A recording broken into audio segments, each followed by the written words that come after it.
across the UK, online and on DAB.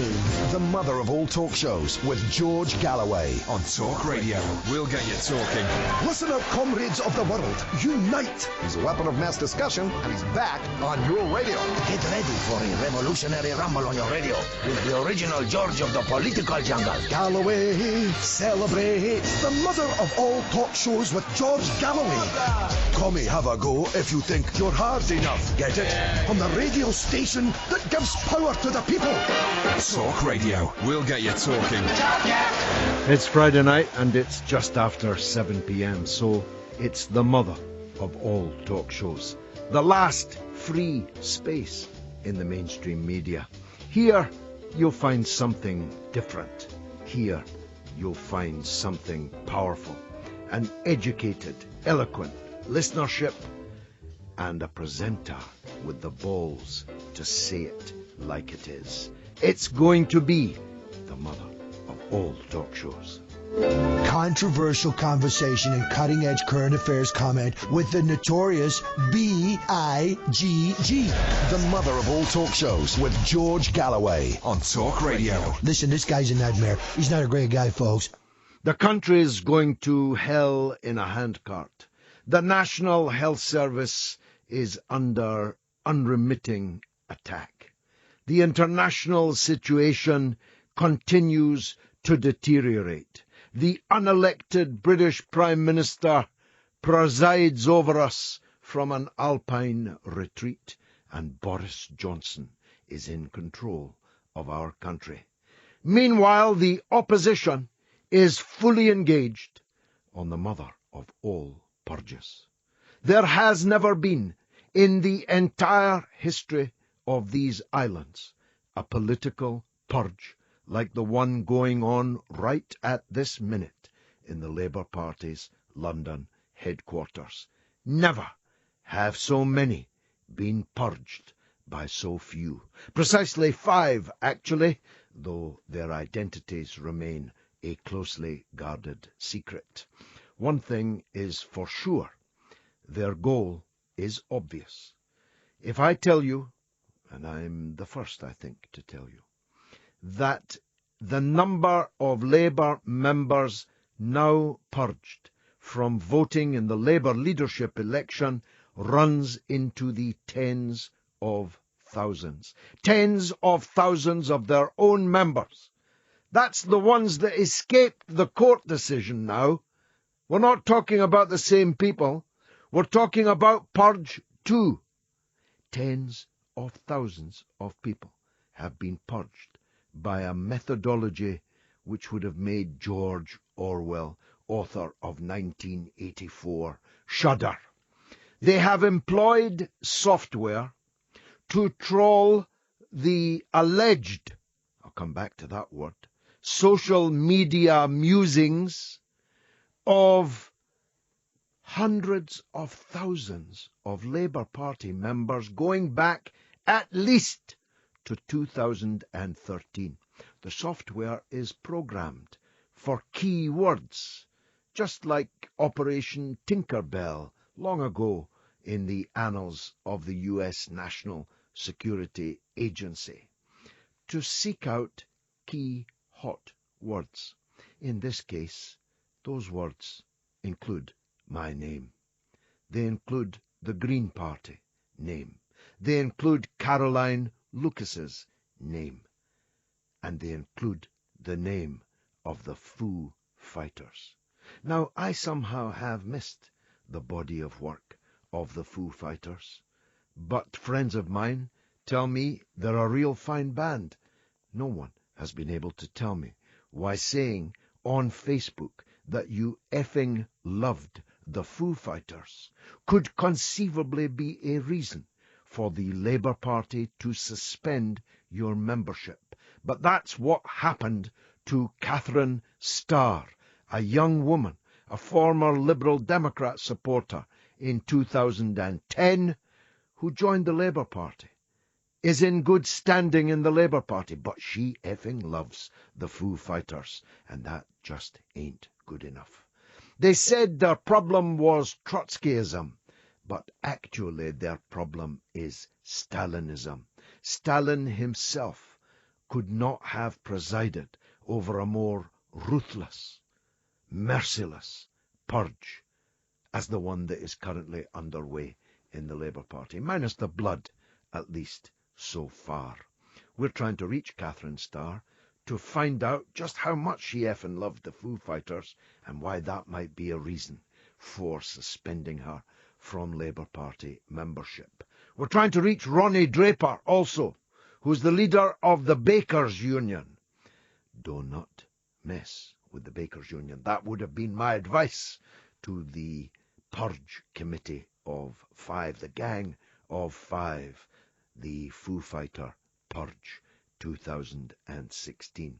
He's been purged for using a word in social media which was not a banned word and isn't even a bad or inaccurate word, was not banned by the NEC until many weeks after he used it. I'm focusing on these two out of the tens of thousands, not just because they're particularly ludicrous, but because both of them will certainly end in legal action. Now, the Labour Party National Executive Subcommittee of 5 unknown people is guilty, prima facie. I'm saying it right here and now on national radio of multiple breaches of the European Convention on Human Rights, to which the Labour government made us a signatory. They're also guilty of multiple breaches of people's online privacy. That's leaving aside entirely the issue of whether somebody retweeted me and endorsed me and what I was saying in that retweet.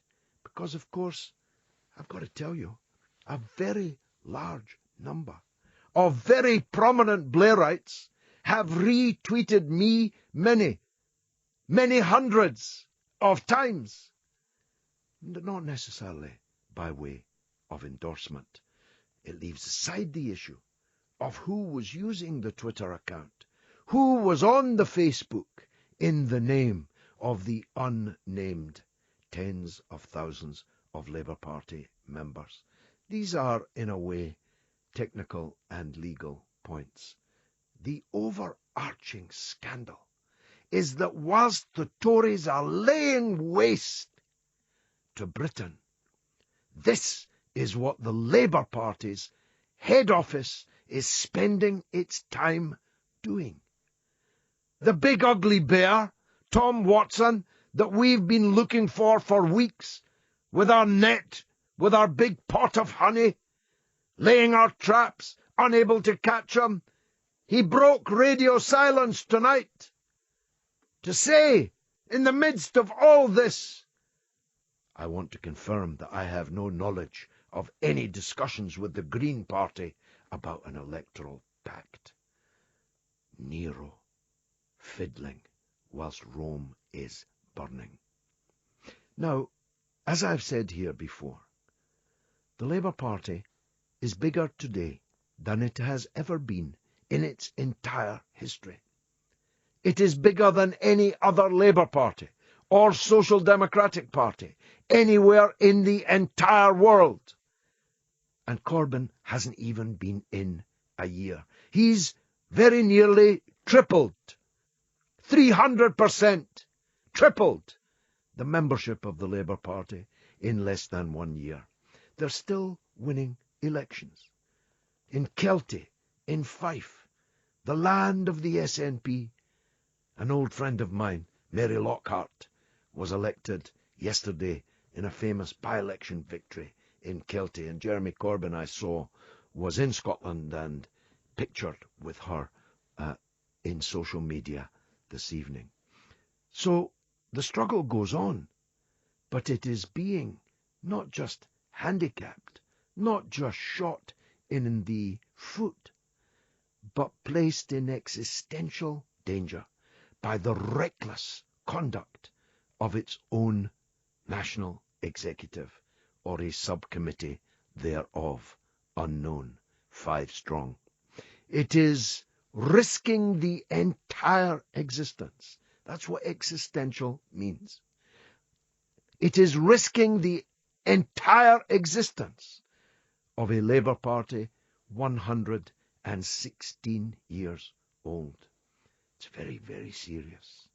Yet we cannot get a cheap out of the Labour NEC. Where's Wally? We still can't catch him. The big ugly bear? Still can't catch him. None of them will defend why a young woman got banned for effing loving the Foo Fighters. None of them will say what Ronnie Draper, a union leader of a union that's been affiliated to the Labour Party for the best part of 100 years, suspended after decades of Labour Party membership because some creep found a tweet that he sent a long time ago on social media. It is almost beyond a joke, but it is a joke. And we'll be asking you for your Labour Purge songs all night here on social media. You can tweet me at George Galloway. You can tweet us at Talk Radio. You can, of course, call us on 0844 499 1000. That's 0844 499 1000. And you can text TALK plus your message to 87222. That's 25p plus normal sending charges. When you call us, we'll call you back, establish a clear line, and at no cost to you whatsoever, you'll be on the air. I believe that even this group cannot possibly purge enough people to alter the outcome of the Labour leadership election. Which begs the question, of course, why, other than a wrecking manoeuvre, these people have embarked upon this course of action. But I want to hear your view, and if it's a contrary view, I'll be even more delighted. 0844 499 1000. That's the number to call the mother of all talk shows.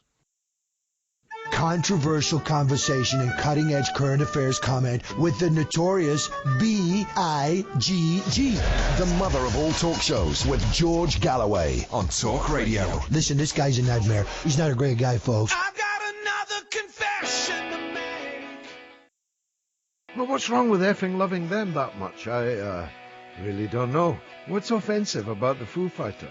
How could that get you suspended from the Labour Party? People are tweeting big time Labour Purge songs. The one I've liked best so far is from Raymond Deloney, where the tweets have no name.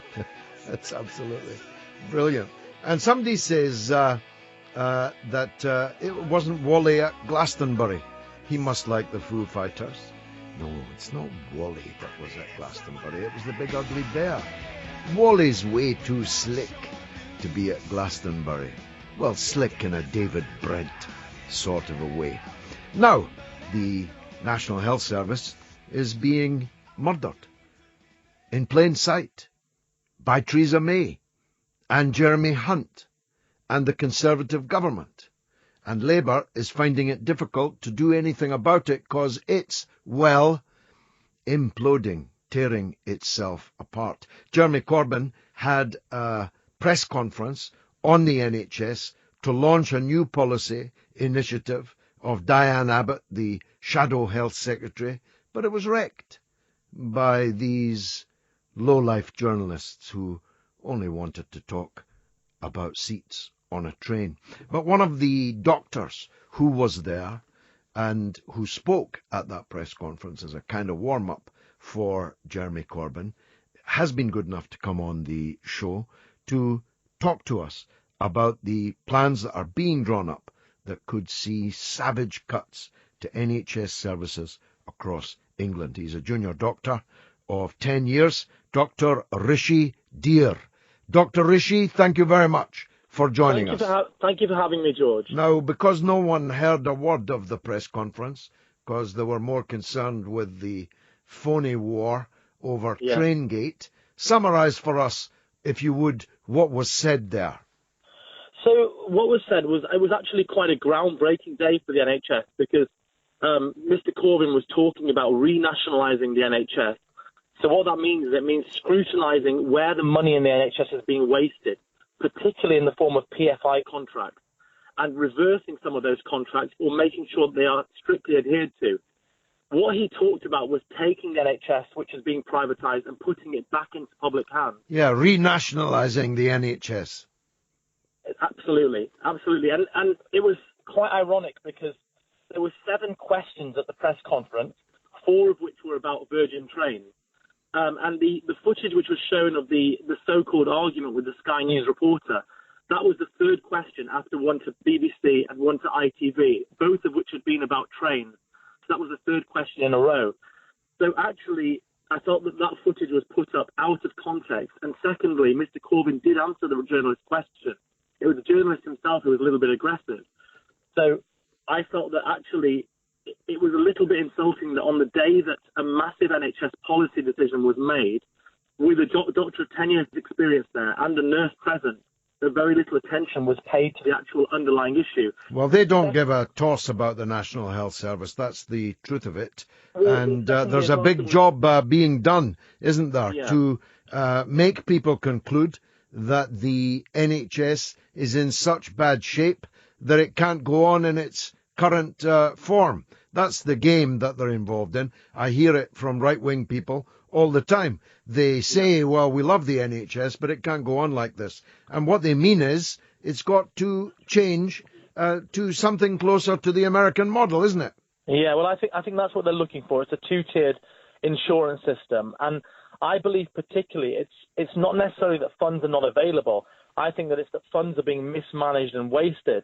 And so by creating an impression of a service that's failing and by pushing a service to failure, you then make it a much more palatable option to then introduce private services. It's like, oh, well, look at this private MRI service, or look at this private service we can do, or maternity here, or so-and-so here. By shutting down A&Es, by centralising services, you then create a palatable option because you give the impression of a service that's in failure. Well, what did Diane Abbott's new policy propose to do in detail? So, well, I was going to say to you, in terms of the actual interviews that you were talking about, which weren't publicised, I've actually tweeted them on my own account, at Dear Hunter, DHIRHUNTER. So I'm going to be spreading a lot of the interviews that were taken. I got someone to video them and Excellent. put some of them up. Excellent. Because, and I think, we've got companies like Unity March, and also with my own song, Stand Up by Dr. We're gonna play that in just a minute. Well, I'm using that as an opportunity to try and get the message out and reach a lot of people very quickly. But yeah, Diane Abbott was talking about giving back the nurses' bursary, which has been taken away, and that's leading to a massive brain drain of nurses from the profession. So she was talking about reinstituting the nursing bursary. They were talking, as I said before, about scrutinising PFI contracts, making sure that they're adhered to, ones that are rogue, cancelling them, and essentially a lot of the services which are being sold off and broken up, putting them back into public hands. Well, it's a top-class policy. It's just a pity that the media conspired that no one got to know about it. It's good that you have floated it. Just finally, before we play your song, what's the current morale, the current mood amongst your fellow junior doctors?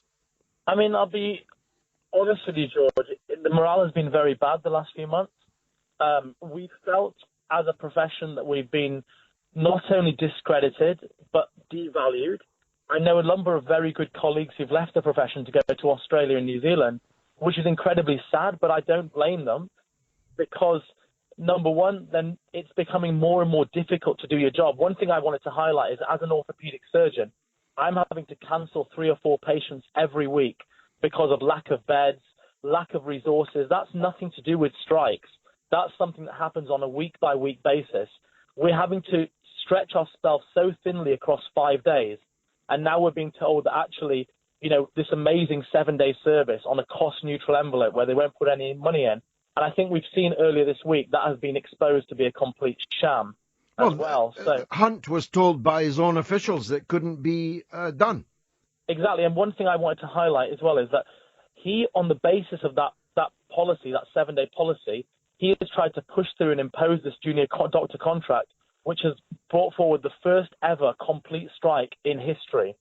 And yet he's not being made or taken to task for that. The Tory party is not being taken to task for that.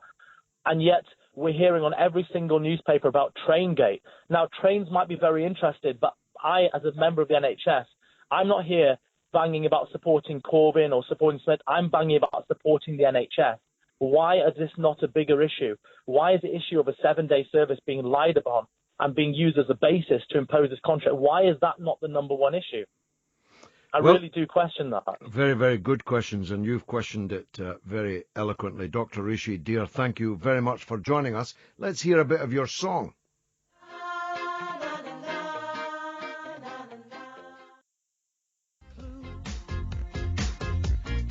Well, I better not say I effing loved it or I'll get banned out the Labour Party. Oh, wait.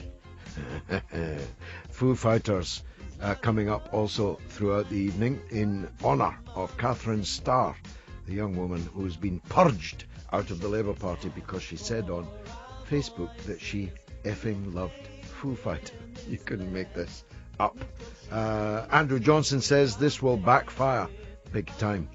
And he's right about it. Coming up later in the programme, we look at the fight to boost the miners' pension pot. And after 10 p.m, the great Ian Lee is on air. And tomorrow morning, with Penny Smith from 8, she looks at the Burkini ban being overturned in France. Tune in tomorrow morning on Talk Radio. The mother of all talk shows with George Galloway. On Talk Radio. We'll get you talking. Well, that was for Paul Yandel, who asked for it. That was The Pretender by the Foo Fighters. Now, to whom might that song title apply? Call me, please, 0844 499 1000. Or tweet me, as a very large number of you have. James Ball says, I still haven't been able to find this much anticipated YouGov Labour leadership poll. Has anyone else? No, nobody has. We know that it was taken, but it has never been published. Richard says, the game is 1, can't let JC get a large majority. 2, get JC members angry and leave. 3, they will call another election. It's a long game. Well, if Jeremy Corbyn puts up with that third point, well, he'd be very foolish indeed. Ahmar Saeed says they'd rather endanger the existence of the party than let Corbyn win. It's despicable.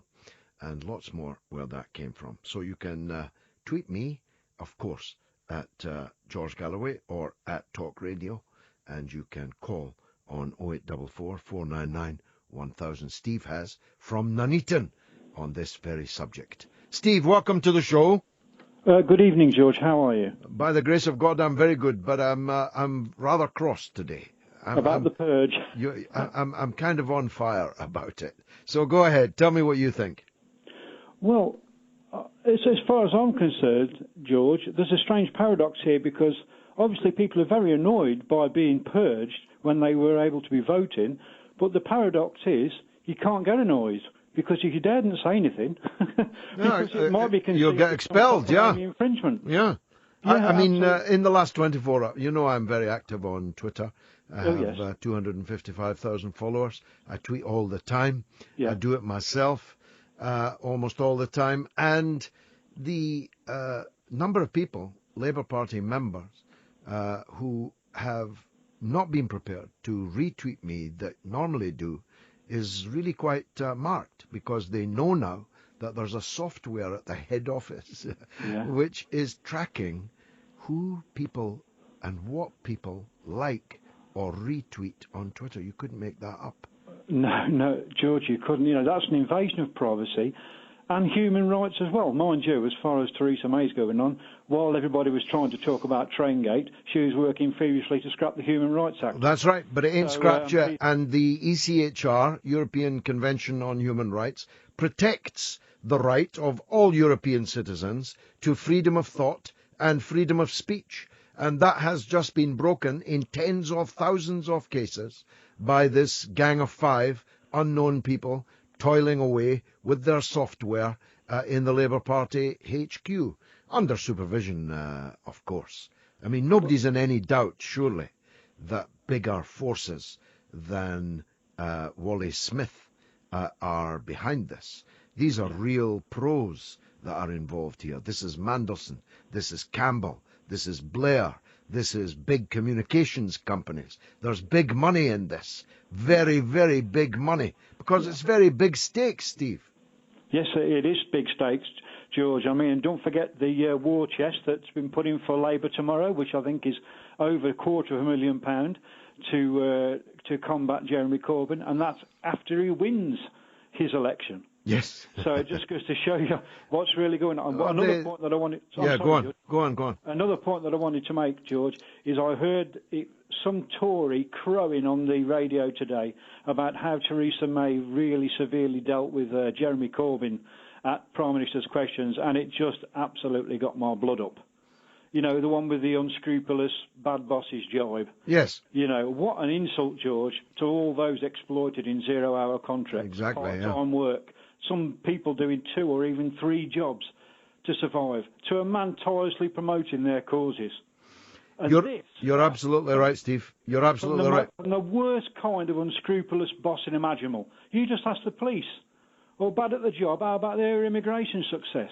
And those Labour MPs joining in with those Tory jeers, yes, I could hardly even envisage, George. Well, they were joining in. They're joining in with the Tories. They're joining in with the privatised railway bosses. There is nothing beyond these people. There is no tactic too low for them to embrace. Stephen Nuneaton, thanks for that. You're welcome. David is in Stirling. He's next up. Go ahead, David. Hi, George. Big fan, by the way. Thank you, my friend. I watched a lot of stuff on YouTube about you, and I seen these Senate hearings and all the rest. And believe me, mate, you're a spot-on guy. You know how to tell them. Thanks, David. Appreciate that, pal.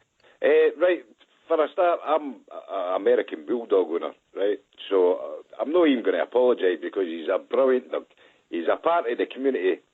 Everybody in the community loves him. They come up and clap him. He's brilliant. He's no a hassle to anybody. Right? Now, I know your opinions on it, George, so I know that's not going to cut any ice for you. Right? Can I ask, David, how big a house and garden and so on you've got for this American Bulldog? I've got a big house in the garden. Well, that's all right. I've got a council house, but it's a big garden. No, it's how you bring the dog up, George. It's no a matter of the dog being vicious to start with. No, I accept that. I accept that. But once a bad owner has got a potentially deadly dog, well, you've got a problem. Looked at, George. That's a problem. Definitely needs to be looked at. You will get your wee skags going about thinking they're all tough. No, that'd be these dogs. But no, the reason I've got them, I'm disabled. Okay. Yeah. There's nobody going to come in. I stay mowing. There's nobody going to come into my house and annoy me. I'm sure that's right. You know what I'm saying? Yeah. But it's still a pleasure to go out and about with, and it gives me an excuse to go out and about. Come on in. Yeah. So, okay, David, it's a fair enough point. There's 2 sides to every story. What is going on with the Labour Party? Oh, dear. I watched that Hutchins the other night there. That was unbelievable. Him saying to Jeremy Corbyn, you didn't even vote. What was that all about? Well, it was the perpetuation of a lie that Jeremy Corbyn didn't vote to remain in the European Union. I know that he did, and I'm sorry that he did, because I was on the other side. But that's just trying to bring the guy down. Of course it is. Bring the guy down. Come on in. Well, that's right, and of course it's become what the Americans call a zero-sum game. You either take all or you take nothing at all. They are, or to put it more historically, it's a scorched earth policy. they are destroying the Labour Party in order to save it from their point of view. Their own means. Yes, and there'll be nothing left. I mean, how are these MPs now going... If Corbyn wins in September and leads Labour into the next election, how can they be Labour MPs going to the voters and saying, vote for us, put Corbyn in Downing Street? After all they've said about Corbyn, how can that work? And yet he's still putting out the olive branch to them, do you know what I mean? Well, he is, because he's a very, very nice man, far too nice a man, in my opinion.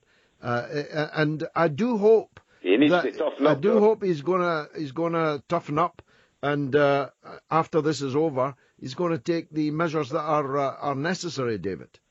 And what's happening in Scotland? I mean, this woman who's leading Labour in Scotland, Kezia Dugsdale, she's led Labour into third place in Scotland, and she's lecturing Corbyn on electability. That's unbelievable, eh? David, thanks for your call. You're a gentleman. And good luck to your Doug, the American bulldog. Julia J. says, how about Mac the Knife? That's a great song, by the way. Co-written by Bertolt Brecht, whose Threepenny Opera is on at the National Theatre just now. And Nick Holder, a good friend of mine, is playing in it. Brecht is very apt, you know, for these political times. But he co-wrote Mac the Knife. And Tom Tom Turnaround, Julia says. That's another good one. Tom Tom being, of course, the big ugly bear. David B. says, what about Red Buffoons? Alex Wilmot says, somewhere over the rainbow, Blairites cry, 'cause we'll never choose them, like in those days gone by. And Wayne Mack for Palestine says, Labour of Love by UB40. Very good one, actually. We're talking, of course, about the NHS and the Tory dismantling of it, the clear plans, now very, very clear, to take the NHS in the US direction. The implosion and infighting doesn't quite do it. The all-out war that's going on inside the Labour Party, making all of these things much easier, of course, for the Tories to lay waste to the country. Later, we'll be talking about the Miners' Pension Fund, an issue that was brought to my attention by the guest that we have got, a most eloquent man, a rising star in public affairs, Peter Stavanovich, who's a lawyer, helping the miners, whose pension fund has effectively been robbed in plain sight. And for 2 decades, 8 to 12 billion pounds of miners' pension money has been lost, taken by the government. You see, the thing is, pensioners are not that thick on the ground in mining areas because miners die young. Big Georgie Galloway's back on the radio! Galloway, celebrate! The mother of all talk shows with George Galloway on Talk Radio. They're growing on me, this Foo Fighters. If you're wondering why, if you've just switched on, a young Labour woman has been purged out of the Labour Party for saying on Facebook that she effing loved the Foo Fighters. Well, I can't say I effing loved them, not yet. And I wouldn't anyway, because, hey, I get blocked out of the Labour Party. I'm sorry, I just can't take it seriously. An Orgreave miner was purged after 50 years of member. 50! I mean, I got expelled after 36 years. He had been in for 50 years for speaking at a rally with Jeremy Corbyn in which he attacked the coup plotters. He's an Orgreave miner. Labour's official position is for a public inquiry in defence of the Orgreave miners. We're talking about miners later, actually, about the Miners' Pension Fund, a scandal that you will find almost impossible to believe. Labour purge songs, Labour of Love, UB40. Jason is on the line to talk about the NHS. Jason, go ahead. Hi, I've been listening for the last couple of days about the NHS, Traingate, Labour, this, that, and everything else. And, you know, I think politicians, for me, are seeming to shy away from what they want votes and they want to be, you know, women's rights and that sort of stuff. But my argument is, I don't want to hear about NHS. I don't want to. It's a fantastic service. I don't want to hear about Traingate. If Labour want to get into power, in my mind, they need to start talking about fathers' rights and the rights for fathers in the UK and the lack of them. You know, shared parenting, equal parenting, and that's something that no political party seems to want to talk about. Do you know why that would be? Well, you know that I talk about it. I know, yeah, you talk about it. I'm aware of that. I talk about it all the time, so you're kind of barking up the wrong tree here. No, I'm not saying you don't talk about it, George. What I'm saying is like, why don't the politicians want to talk about it? Why don't they want to? If Labour, if instead of Jeremy Corbyn sitting on a train making out that he couldn't get a seat or he could get a seat wherever the circumstances were, maybe, rather than talking about trains, start talking about the impact of not having fathers in the lives of children. Well, it's not either. It's not either or, Jason. Both of these things are important. The fact that thousands of people can't get seats on trains that they've not only paid for a ticket for, but whose taxes are being used to subsidise the private operators, that's an important issue. Of course Fathers' rights. I pay £350 a month for my Zone 1 to 5 travel cards. Exactly. I understand that. But what my point is, why, you know, you're making a point about trains, but he is not wanting to talk about the lack of rights for fathers and shared parenting. I think he should. I think he should. And when this is all over, I'll make an effort to persuade people in the Labour Party to waken up to this huge issue. An issue not just for fathers, but for the children without fathers. And that, more importantly, the children. I've not seen, you know, I've got the court orders. Court orders are not being abided by. I've got friends, I've got people that I support who have got court orders to see their children. There's no lawful reason not to see their children, and yet the court orders are not being abided by. Well, and the impact their emotional well-being that's having on the children, let alone the fathers, no one wants to talk about that. And I think a political party needs to take this by the horn and start actually doing something about it. Okay. I agree with that, and I'm well aware of the shortcomings which are systemic and I think fatal in the family courts system. And one of those shortcomings is the one you refer to, that a court can say that the father has to have contact with the child, but nothing happens if that continues to be denied. Jason, thanks for the call, even though I thought you were on to talk about the NHS cuts. Carl in Whitby in North Yorkshire. He's on next. Go ahead, Carl. Hi, how are you doing? I'm doing fine, thanks. Go ahead. Well, Lane, after that guy, what he was just saying, I wanted to talk about parental alienation, and not just that, but grandparent alienation as well. And it ties in with the courts, because in Britain at the minute, we have a secret family court. It needs to be a lot more open.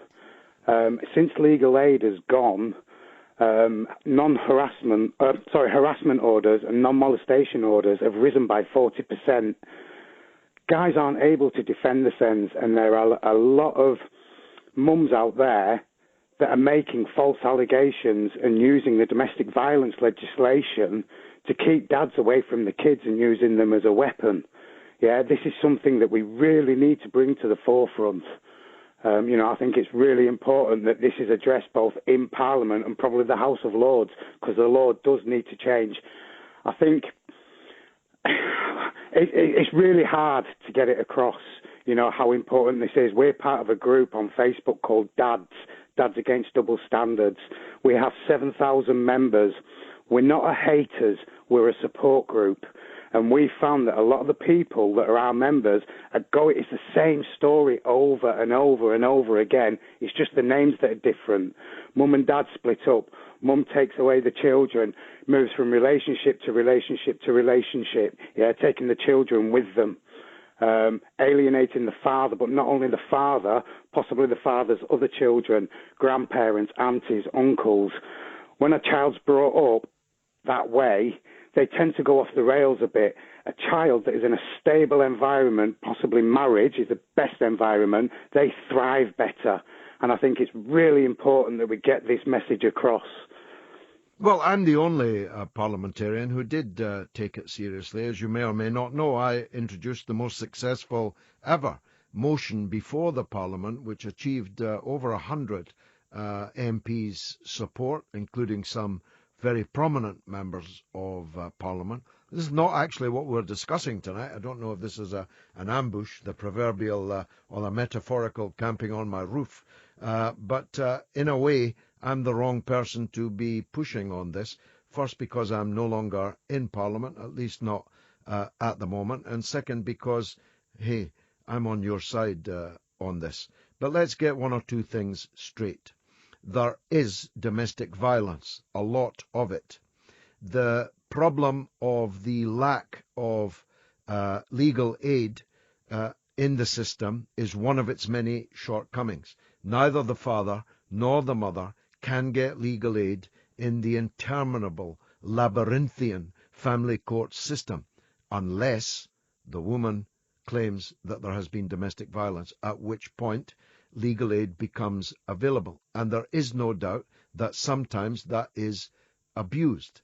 Thirdly, there are many, many men, a very large many men, who are feckless fathers, who abandon their children, who abandon the mothers of their children, and who, frankly, deserve our contempt. Equally, there are many, many men, a big many men, who want to stay involved with their children, even though they're no longer involved with the mother of their children. And every child needs a mother and a father. They need a mother and a father constantly in their life. And the law's job, or ought to be, is to make sure that that can happen, not just for the father's sake, but more importantly, for the children's sake. And the miserable situation that you described there is indeed one of the melancholy reasons for social breakdown in our country. Of that I'm in no doubt. So thanks for the call, even though it wasn't as advertised. Guy is on the line in Stoke-on-Trent on Traingate. Go ahead, Guy. Yeah, good evening, George. Good evening. Another weekend. It's been another week of complete and utter terrible one-sided news reporting. And what I'd like to mention is, it wasn't that long ago as George Osborne caught the train from Manchester to London. He got a standard ticket. He promptly went and sat first class. And a reporter from the Granada TV reported that the aide said to the ticket conductor he possibly couldn't sit standard, and he wasn't going to pay because they couldn't pay. Now, I'd have thought that was a bigger... Pretty big story, that. Can you imagine if Jeremy Corbyn had... look, can you imagine if Jeremy Corbyn had A, paid for a first-class ticket, if he had B, accepted the offer from the guard on the train of a first-class seat, even though he had a second-class ticket? Can you imagine if Jeremy Corbyn had spotted coats and rucksacks on empty chairs and lifted them off and sat in their place? The social media, never mind the mainstream media, would have had a field day with any of those three alternatives.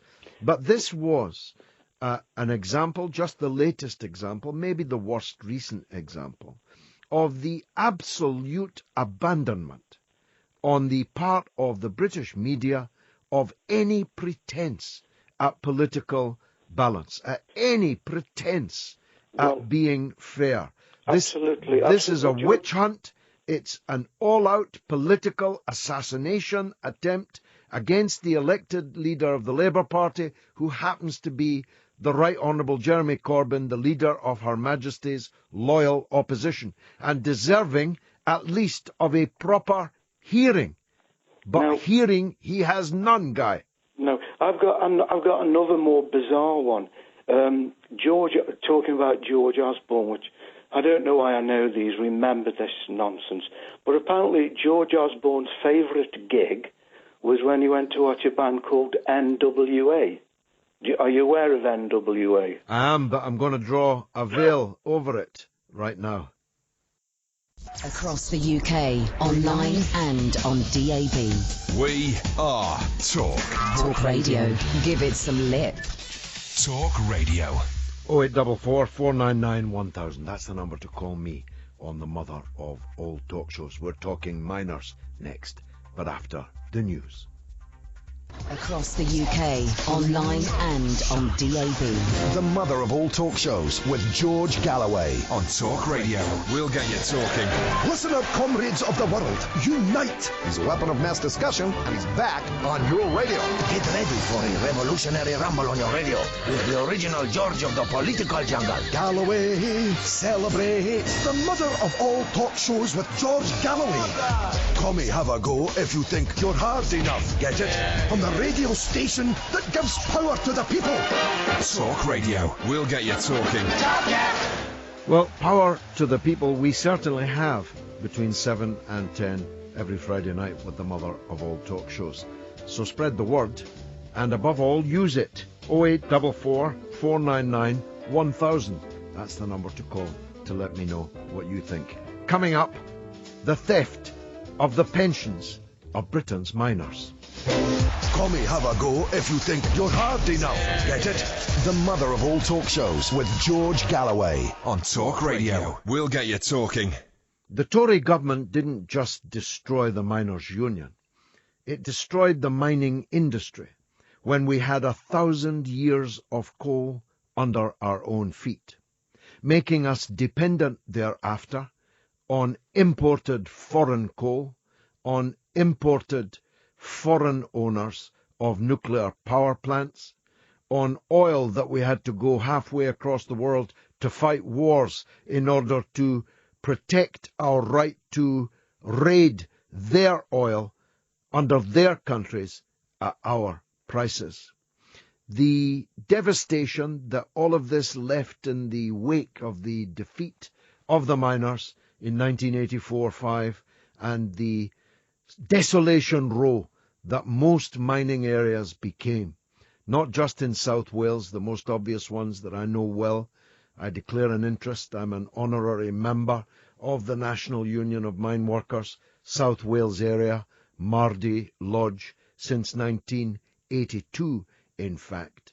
But throughout Yorkshire and Derbyshire and the North East and the Ayrshire towns and villages and in the Lothians, everywhere where there was coal, there was left desolation after the smashing of the mining communities by the closure of their industry. All of that is well enough known and is a very considerable injury indeed, scars that will never, ever heal. But the insult that has been added to that considerable injury we're about to talk about now. The miners, I'm sorry to say, partly because they don't tend to live long because of the hard working lives that they had a gigantic surplus in their pension fund. And the government set out to steal it. And they have stolen between 8 and 12 billion pounds from the mining workers whose lives they wrecked. Now they want to hunt them all the way to the grave, picking their pockets. A young man, a lawyer, Peter Stavanovich, is a prodigious, powerful figure emerging on social media. He is one of the new members of the Labour Party, is speaking up all the time for Jeremy Corbyn, so maybe he'll tell us, first off, whether he's yet been purged, whether he's a Foo Fighters fan. But Peter Stavanovich is a lawyer who, unpaid, is working in support of the miners on the great UK mine workers pension scandal, and he's joining me now. Peter, thanks for coming on the show. Hello. Hi there, George. Many thanks for inviting me on the show tonight. George, you and I have met, and you know that I'm a straight-talking kind of guy. Yes. And for me, there's right and there's wrong. And having been a lawyer for 20 years, I think you've seen it all. A week ago now, I was contacted by Les Moore, and he's an ex-miner. who had a story to tell which literally rocketed me from anger to outrage to what I guess I could only really describe as a deep sense of personal shame that an injustice as gross as the one he described to me could have been allowed to be perpetrated against our miners and our families. Now, I know, George, and you've just said this, that you've always been a staunch admirer and supporter of our miners. And like you, for me, a working class lad from the estate, these guys are national heroes. We know they literally gave their lives in the service of their country, working, in the most incomprehensibly dark and dangerous conditions imaginable, just to keep our homes and our hospitals and our schools warm. Now, generations of these guys, George, paid into a pension fund. And they paid into this fund literally with their blood, their sweat, their tears. Many, as you just said, paid with their lives. They all sacrificed their health. Many are now suffering slow and lingering deaths because of the conditions they worked in. We're losing about 8,000 of them a year to chronic health conditions. And these men pay into this pension fund for one reason and one reason only. They want a better life. They wanted a better quality of life for themselves and their families when they retired than they saw the one that their grandparents and their great-grandparents had had. Now, I get really, really angry, as you know, about a lot of these issues, but this, had me bursting with anger. We get to 1994, and the coal industry is privatized under John Major, and a deal is struck which enables, as you just pointed out, successive governments to rob, and rob's the only word to use here, the miners and their families of a staggering £8 to £12 billion. And I have to say, some of the miners I've spoken to think that's a conservative estimate, and it's leaving miners and their families destitute. Now, what happened was the government agreed at the time that it would underwrite the miners' pension on the condition that it could take an extortionate 50% of any surplus. Now, the Treasury's recently confirmed, in response to a miners' FOI request, that this deal has not cost the government a single penny. Not one single penny, George. Yet it's enabled successive governments to ransack the miners' pension fund of billions and billions of pounds. And of course, at the same time, the government's bailing out these greedy, negligent banker friends with purchases of loan and shares with taxpayers' money. So you literally could not conceive a novel with this sort of injustice. Now, we have John Major, who was the first robber baron, if I can put it that way. But Tony Blair then comes along, and he's happy to carry on with it. In 2003, when stock markets were depressed, the Blair government was taking a whopping 400 million quid a year out of the miners' pension fund, which actually threatened its very existence. And putting that into context, George, miners at that time were getting an average pension of about 40 quid a week. And some older members were getting as little as £10 a week. Now, it's difficult for me to even comprehend that the government, and we're talking about a Blair government right now, can rob the miners of 400 million quid in a year. It costs them nothing, not a single penny. And some miners are only getting 10 quid a week in return. I mean, you just can't make this up. The Tories, of course, were even worse. They took a whopping 750 million quid from our miners in 2014. It's just extraordinary. And I've only been looking at this for a week.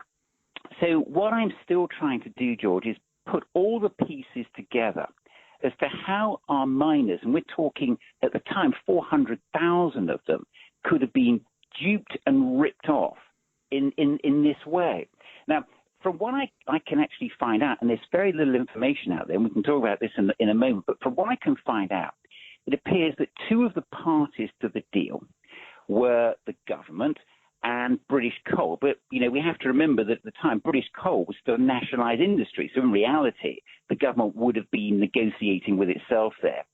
And the third party appears to have been the pension fund's original trustees, which, as far as I can discern, would have been just a handful of men making a decision that would affect 400,000 miners and their families. Now, I've heard stories from miners, I've not had this corroborated, but I've heard stories from miners that an actuary report was obtained by the government, and no one seems to have seen it, which recommended an 85-15% split in surplus in favour of the miners, which the government subsequently ignored, deciding to shaft every miner in the country with a 50-50 split. Now, there are many, many unanswered questions which Les Moore and his group, the UK Miners Pension Scheme for Justice and Fair Play, have been trying to get answers to. And these questions are, was the actuary report shared with the trustees? Did they get a report of their own? Because you would imagine that the trustees of the pension fund would have owed a fiduciary duty to get one. And why was this not put before the miners? I mean, it's an absolute staggering scandal. It really is. And remember, of course, the deal was never going to be a risk for the government because, as you pointed out, sadly, miners have a very short life expectancy on retirement. And the government and its actuaries will have known this. So it's not surprising the scheme hasn't cost the government a penny. The government simply duped and ripped off good working men. That's what's happened here. I mean, the whole nation should be in outrage. It is a frankly staggering story. And, it is. It's incredible. It's equally staggering that it's taken Les and his group and you to bring it to national attention. Everyone listening here, and especially every miner in the country, needs now to be writing to their MP, asking them to investigate this scandal. Was there an actuary's report? Who drew it up? Why wasn't it accepted? Why, instead of 85-15 as a split, it was decided to go 50-50?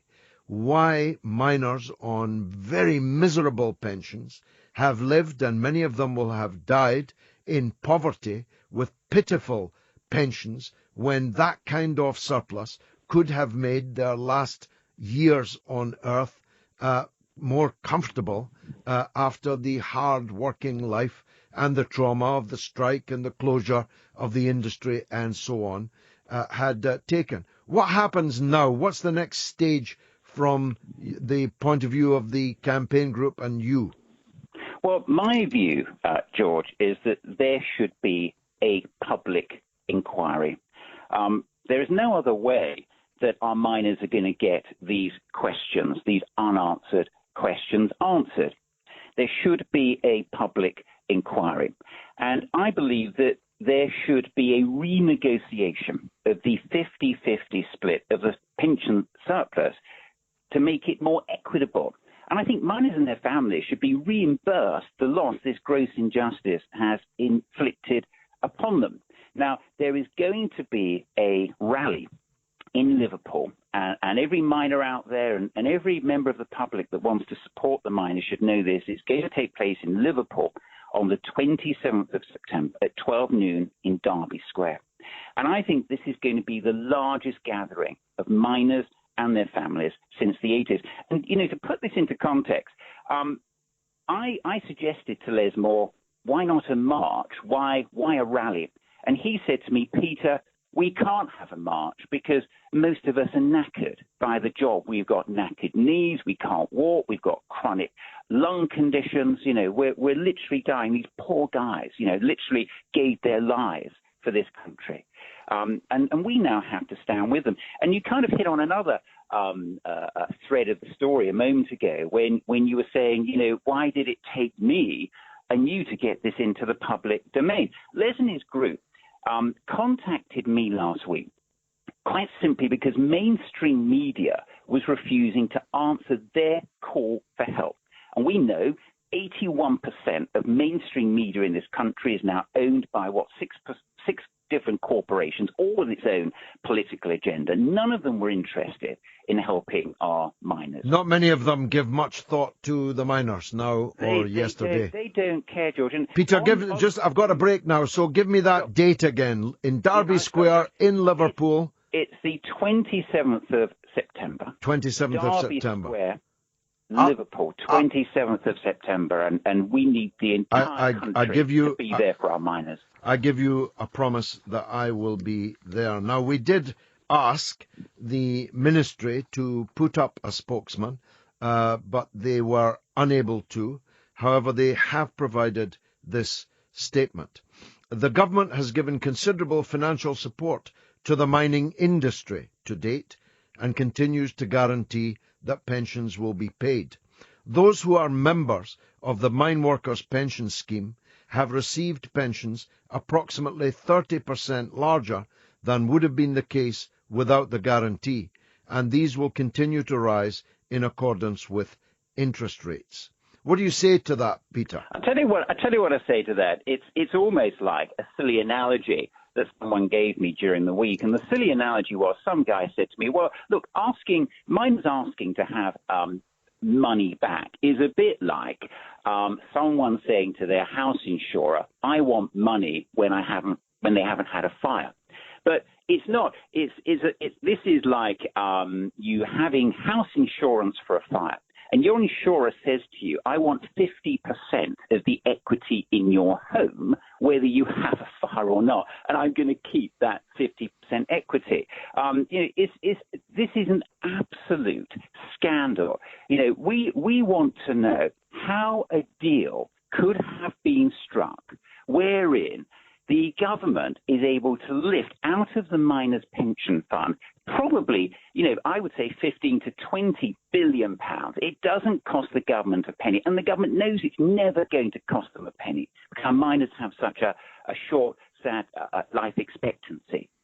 And it hasn't cost them a penny. It's an absolute. There should be a public inquiry to find out what went on behind closed doors that duped the miners into this agreement that has robbed them and their families of the future they should have had. This money should go to not just miners and their families, but to the mining community. To the communities, yeah. And destroyed. Well, I'll tell you what, Peter, I promise you this.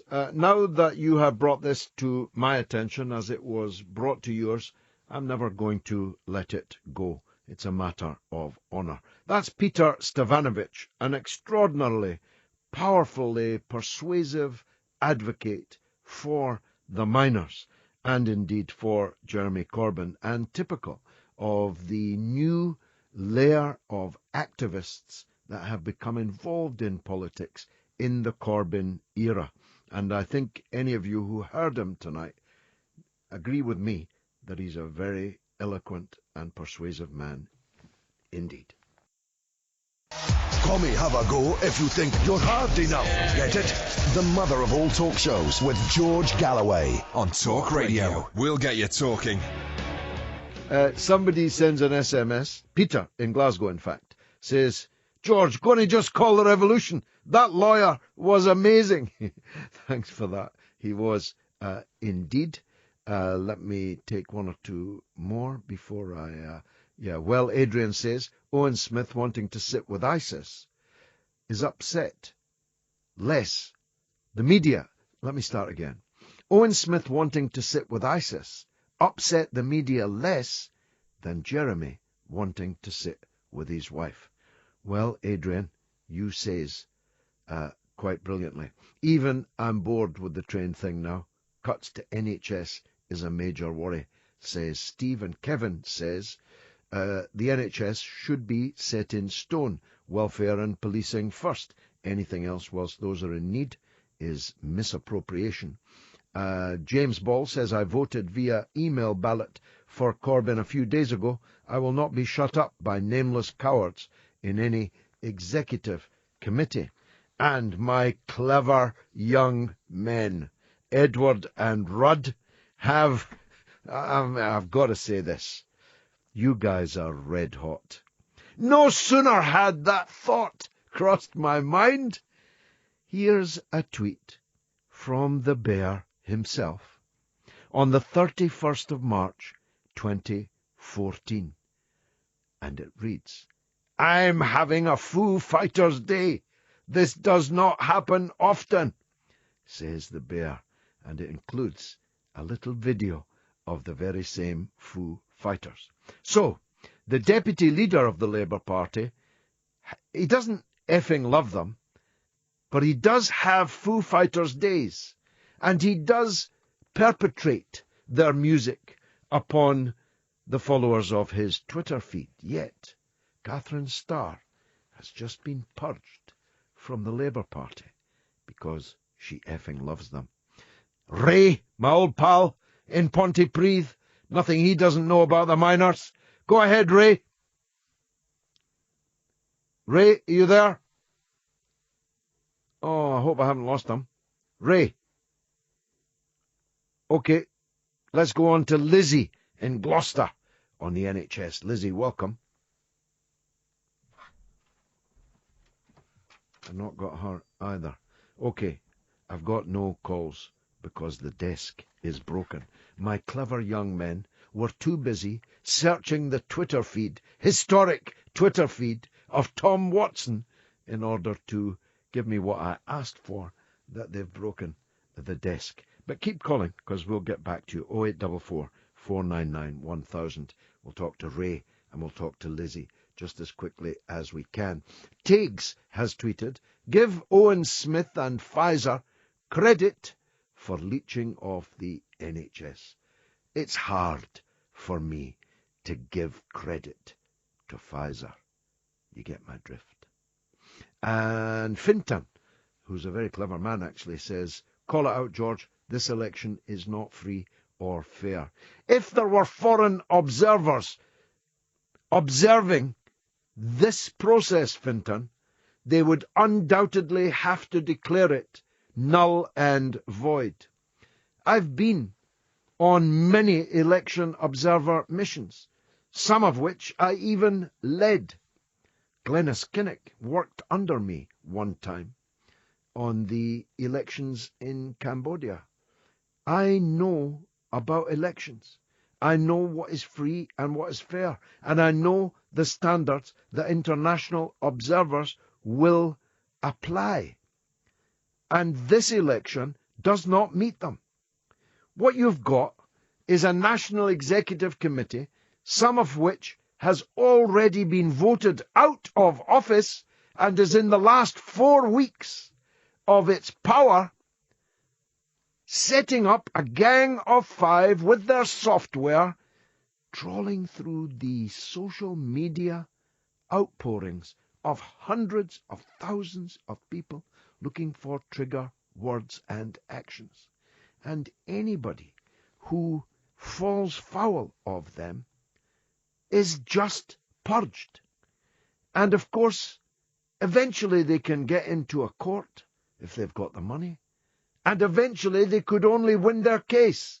But meanwhile, the election continues, with tens of thousands of Corbyn voters being purged, in addition to the huge purge of over 100,000 people that was perpetrated by the appeal court of quite dubious provenance, without going into too many details, of quite questionable provenance, just a week or 10 days ago.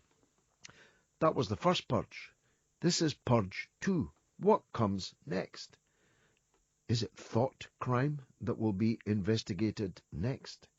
Is it the case that even if you've never said you effing loved the Foo Fighters, if they discern in your head that you did, are you going to be banned next? Drew Wingate says, "I don't get the impression that Corbyn gives a damn about Scotland, and certainly isn't the answer up here." But the avatar of Drew contains unmistakable evidence that he's a supporter of Scottish independence or separatism, which might be, Drew, why you're so dog in the manger about Jeremy Corbyn. I think Jeremy Corbyn needs help in Scotland. I don't think that he's getting the kind of help that he needs from the Scottish Labour leader, who in fact has done her best to sabotage his leadership. I'm ready to help Corbyn in Scotland, and it's going to be very important that Labour begins to rebuild its strength in Scotland. But to say that Corbyn doesn't give a damn about Scotland when he's actually in Scotland right now, in Dundee, right this minute, he's probably on stage speaking in Scotland right now. Earlier today he was at the Edinburgh Festival. Last night he was in Glasgow. He's up and down on Virgin trains to Scotland all the time. To say he doesn't give a damn about Scotland is absolutely absurd. And you simply can't sustain that. But if you want to, call me, 0844 499 1000. We can talk about it. Richard Maunders says, Blairite thought police. What a disgusting state of affairs. And Jane says, have you seen anything like this in the UK before, George? It seems even more we don't like your guy than usual. Well, I haven't actually seen anything like this in the UK before, Jane. I really haven't, on several levels. The Labour Party has always been vociferous. It's always been riven by ideological and political disagreements, and sometimes overlaid by personal hatreds. The Gordon Brown, Tony Blair mutual hatred pact almost destroyed the Labour Party. It certainly helped to destroy the last Labour government. There's no doubt at all about that. But I have never seen, on such a sustained level, such a deep chasm, such a deep, deep split as this. And it is, I'm afraid, ideological as much as it is personal, because, frankly, nobody could sustain an argument that whatever problems Labour has, Owen Smith is the answer. Nobody could. I mean, this is David Brent on the front bench, as was. This is a man who's a salesman in an era of Bernie Sanders and Jeremy Corbyn, when salesmen and women have gone way out of fashion. This is a man who believes in nothing, who has, in the course of a few weeks, metamorphosed into something like a political and ideological shadow of Jeremy Corbyn. He now agrees with Jeremy on almost everything, but claims that he's better able to sell it. This is a measure of the absolutely apolitical nature of Owen Smith. Labour has problems. Jeremy Corbyn doesn't have all the answers. Both of these things are true. But there is no question to which Owen Smith is the answer. He's a weapon of mass discussion, and he's back on your radio. The mother of all talk shows with George Galloway. On Talk Radio. We'll get you talking. And the callers are back on. The Foo Fighters are back on. And it's Ray in Pontypridd. Good evening, George. Good evening, Ray. What did you think of that story about the miners' pension fund heist? As we say, George, at least Dick Turpin wore a mask, and he had the decency to wear a mask. Yes, indeed. It's either 8, but it could be 20 billion pounds have been stolen from the miners in Ponty, which could have given them a decent pension over the last 24 years, but which has been stolen from them by John Major, Tony Blair, Gordon Brown, David Cameron, and if we don't stop it, Theresa May as well. George, there's gentlemen in Pontypridd in the late 70s, early 80s, some in mobility scooters, scratching around for signatures to right this wrong. And it's a scandal, George, a national scandal. Are these the British values they keep banging on about? I got personal experience of... my father-in-law died of emphysema. He couldn't walk up the stairs. He had his bed down here. and he lived on oxygen. And he had a nervous breakdown when he finished work, George, because it finished him almost, but, it is, I can't believe it, George. We've still the enemy within. Is your MP doing anything about it? Are you having a laugh, George? Owen Smith? Well, my MP is Anne Clewid, believe it or not. Well, she has, to be fair to her, she's very far from my favourite person, but she was down the mine, wasn't she? She has signed the petition. I know that because my name appears a couple of lines underneath her. So to be fair to her, she has done it. But what about the others? What about Owen Smith? Has he said anything about the miners' pension fund? Hey, George, you were a friend of Jeremy Corbyn, and you? Yep. Can you get Jeremy to highlight this matter? Because we got to get it out there. Time is running out for these poor men. Well, Seamus Milne, who wrote the seminal work on the miners and the strike in his book, The Enemy Within, I'm sure that he'll be interested in this subject. And if I've still got his email address, I'll send him an email later tonight on that. Okay, Ray? Yeah, you and Peter together, you're going to make a formidable duo. I can tell everybody that. Well, I'll tell you what, Ray. I give you my word of honour that Right. I'm not going to rest on this subject until I've helped to get justice Thank for you the very miners. much, George. Thank You're you. a gentleman. Thank you, Ray. God bless you. That's Ray in Pontypridd. I'm going to talk to Lizzie in Gloucester later when I get past this break for capitalist messages. Listener comrades of the world, unite! The mother of all talk shows with George Galloway. On Talk Radio, we'll get you talking. That's the Foo Fighters. We're all Foo Fighters now.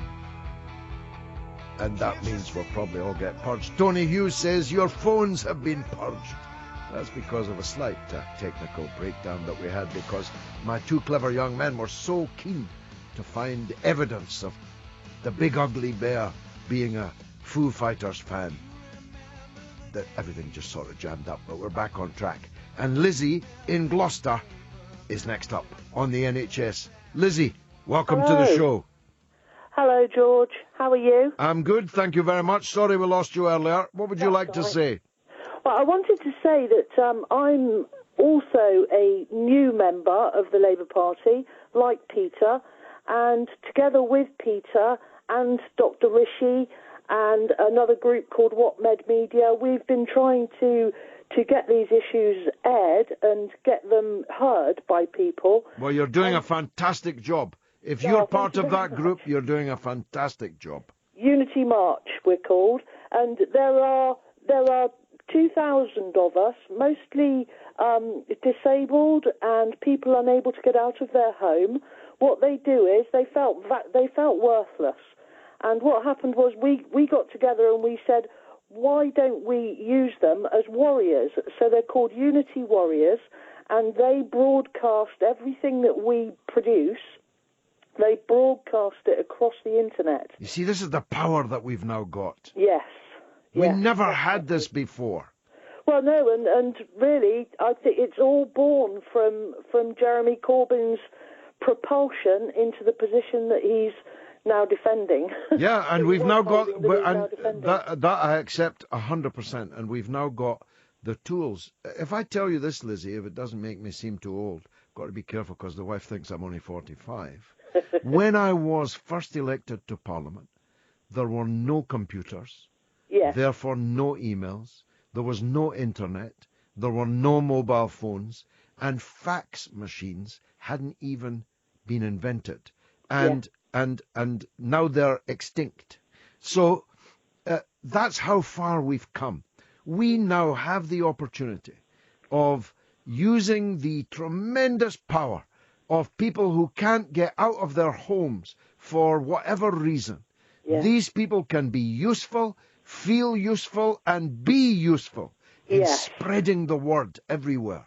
So if you're one of those people who can't get out of the house much, maybe bad on the legs or suffering from this or that ailment, you can still be a part of this great epochal revolution. study. It's a revolution. It is isn't a it? revolution. Go ahead, Yes. Lizzie. Yes, and I would say to anyone who feels that they're worthless and that they're not fulfilling their potential, please come to Unity March. We need you. And it's solely because of these people that the likes of Peter Stavanovich are able to speak, the likes of Rishi Deer are able to get their stories across. I've spoken to the BBC, ITV, they all say, we only want to talk about train gates. We don't want to talk about the NHS. Labour will never get in, so why should we bother to listen to what they're proposing? And it's that sort of thing that we're fighting against. And we have a reach of 1 million people. And every time we broadcast one of your shows, we get 300,000 hits within a day. So thank you very much, George. No, thank you, Lizzie.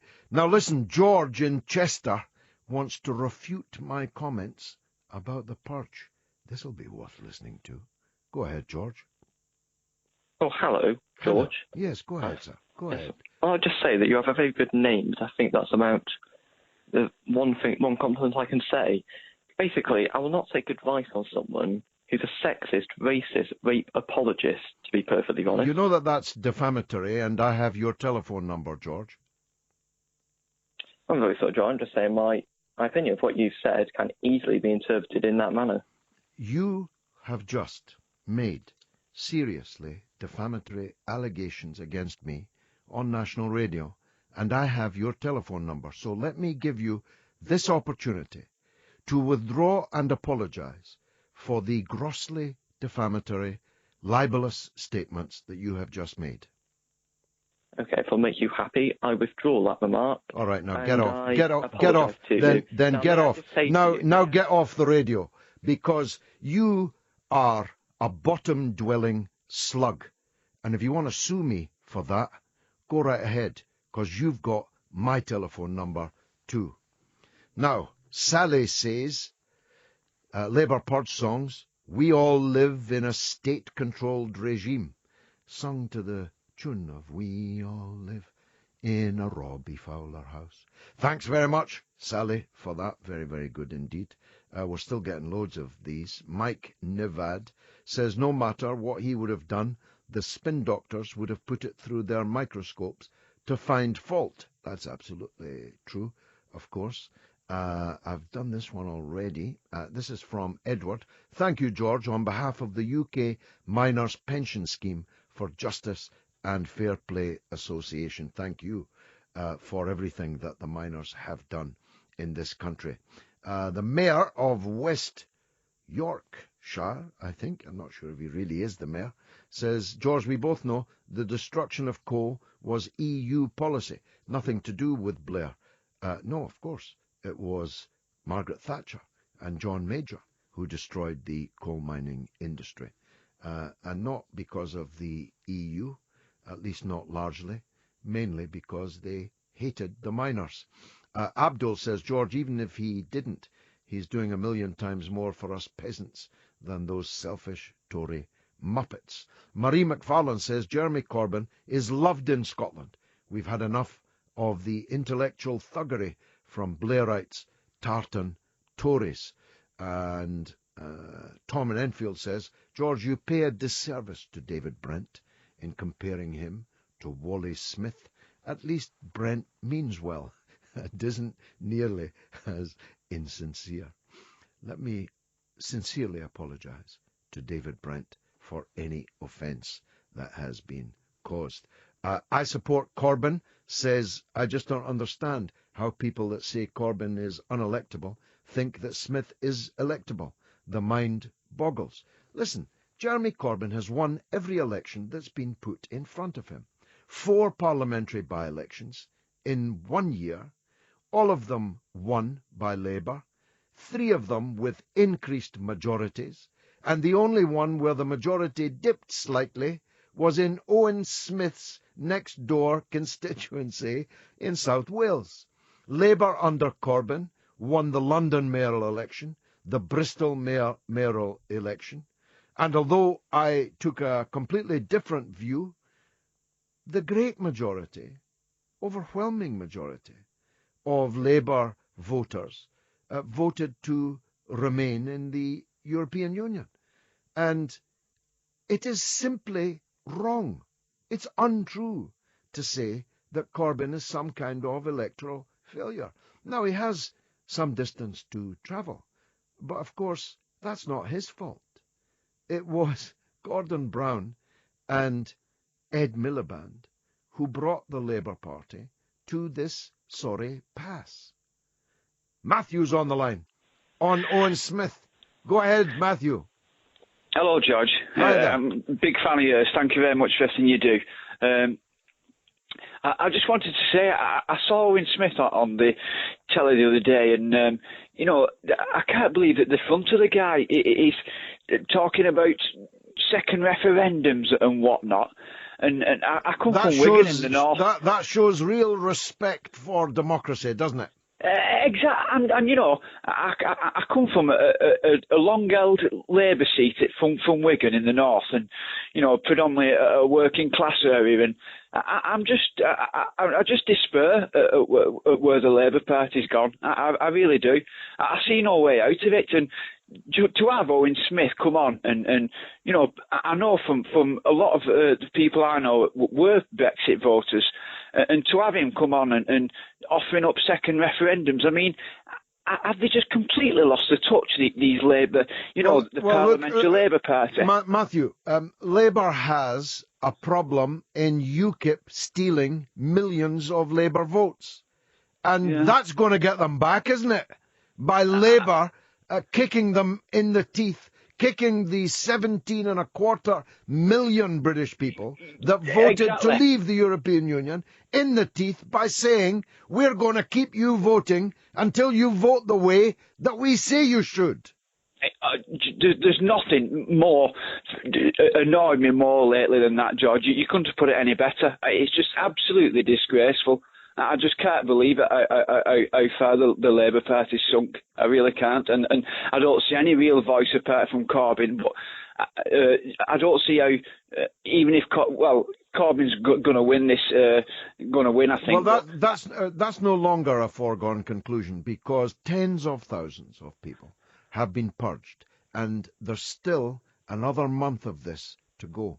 There are hundreds of thousands of people who have not yet received their ballot and don't know at this stage whether they're going to receive their ballot. So we can no longer, as we were doing last Friday, looking forward comfortably to another huge Corbyn victory, because Stalin said it's the people that count the votes that matter, and he meant that because he was an expert at making sure that the outcome was exactly as he wanted. And I just think... Go on. Sorry, George. No, go on. I was just going to say, when the dust has settled on this, I just wonder, where's the real voice for working class people going to be? I just, if the Labour Party falls apart or whatever happens to it, I don't know if I can vote for it anymore. You know what I mean? I don't see him representing my views at all. And like I said, the Brexit thing and him offering the second referendum, just a kick in the teeth. I just despair with him. I really do. Well, listen to this, Matthew. This is a tweet from Andrew Johnson. It says, "We are witnessing the tortuous, writhing death throes of Blairism. Bloodied fingernails trying to cling on." That's what's happening here, Matthew. This is not about Owen Smith. This is about Tony Blair.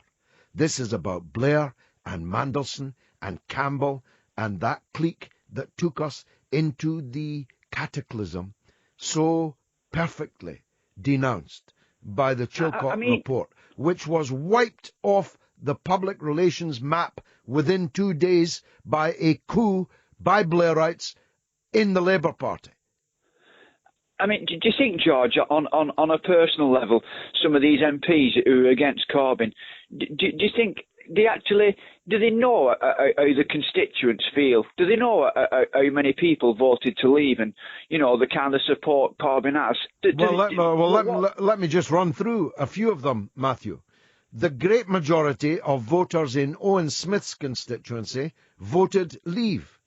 Ditto the majority of Labour voters in Tom Watson's constituency. Ditto the majority of Labour voters in Yvette Cooper's constituency, in Andy Burnham's constituency, in Ed Ball's previous constituency. Unbelievable. Constituency after constituency. Yes. In where I live, George. And it's just a blatant two fingers up to the voters they're supposed to be representing. I'm just disgusted in them. I really am. Well, you've put it very well and very powerfully indeed, Matthew, and I hope that some of them who I know to be listening this evening have taken note of what you said so eloquently. Ken says, thank you for fighting for the miners' pension. And thank you. Jepu127 says, shame they call them as Labour, who fight only for power and no unity. Rebecca says, I hope people are watching the leadership debates. Owen Smith is petty, spiteful, and essentially, utterly foolish.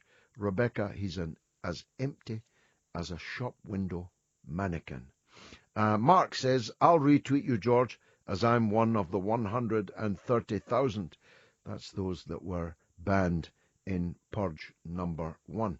Well, it's been a terrifically busy show, I must say. We've still got 1 hour to go. We've discussed the miners' pensions, discussed the state of the NHS. We even had a brief moment of climbing on my roof from supporters of fathers' rights. We must put that on the agenda for a programme sometime soon. But I've got to take a break now. Across the UK, online and on DAB. Talk Radio. We have ways of making you talk. Talk Radio. It's the mother of all talk shows every Friday between 7 and 10 with me, George Galloway. And the number to call is 0844 499 1000. Across the UK, online and on DAB. The mother of all talk shows with George Galloway. On Talk Radio, we'll get you talking. Listener comrades of the world, unite! His weapon of mass discussion is back on your radio. Get ready for a revolutionary rumble on your radio with the original George of the political jungle. Galloway, celebrate the mother of all talk shows with George Galloway. Come have a go if you think you're hard enough. Get it? On the radio station that gives power to the people. Talk Radio, we'll get you talking. We're crossing the Atlantic now to talk about those other BAMs over the water.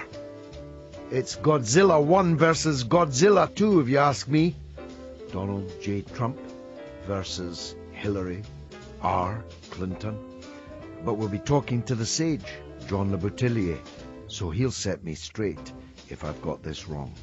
That and the miners, and Corbyn, and the Purge, and the NHS. It's all coming up in the next 57 minutes.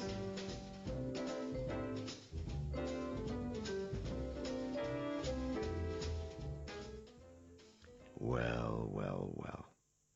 We've got one candidate rampaging around the stage, insulting every subset of humanity he can possibly identify, and returning over and over to attacks on some of them, against an opponent who doesn't seem to be able to get about the stage at all, and about whom more and more questions are being asked.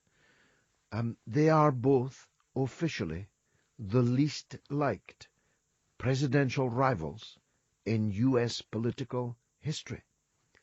It's a classic case. As Henry Kissinger once opined about the Iran-Iraq war, it's a pity both can't lose. Maybe they can.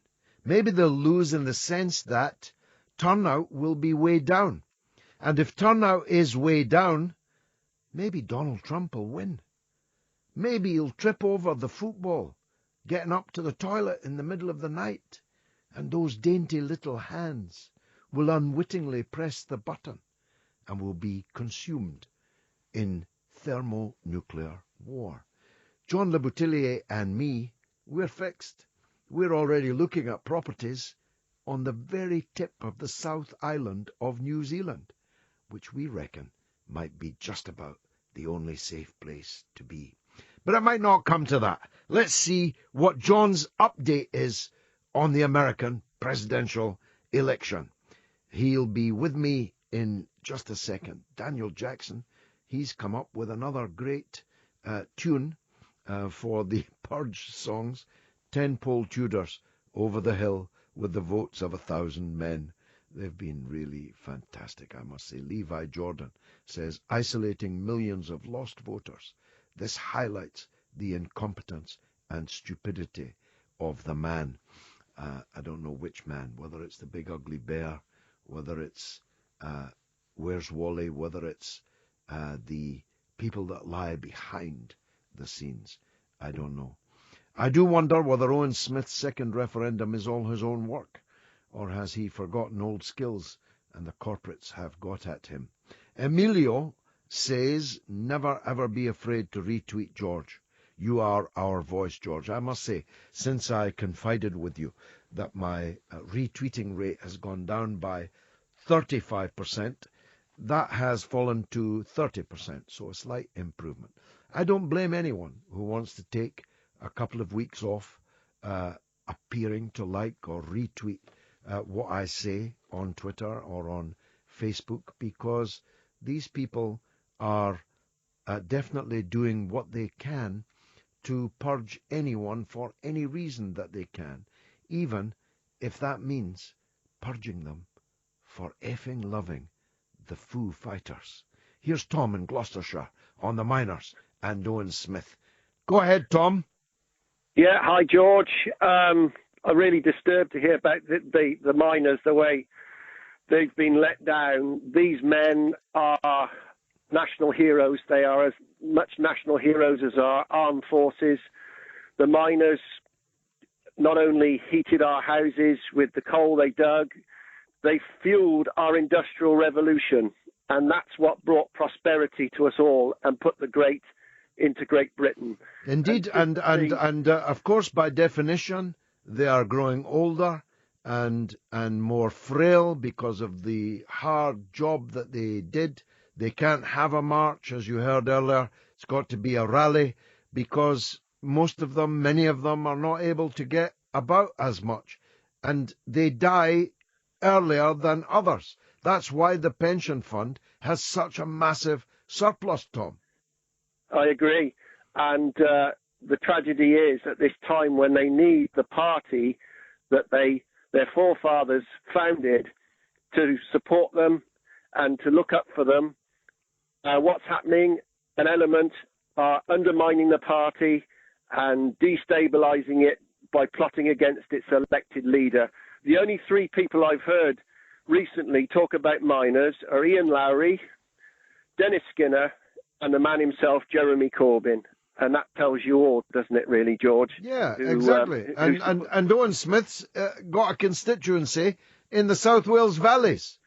Well, talk about long-winded. Owen Smith even makes Neil Kinnock sound a mite succinct, to be honest with you. He does. But I'm just wondering now who Hillary Benn and all of the plotters are going to vote for, because, of course, most of them voted against Jeremy Corbyn when it came to the vote on bombing ISIL. And, of course, Mr. Smith has... he wants them round the table, yes. He wants dinner with ISIS. Precisely. So this must be a bit of a dilemma for them now. Who do they back? They're not going to back the elected leader, Jeremy Corbyn.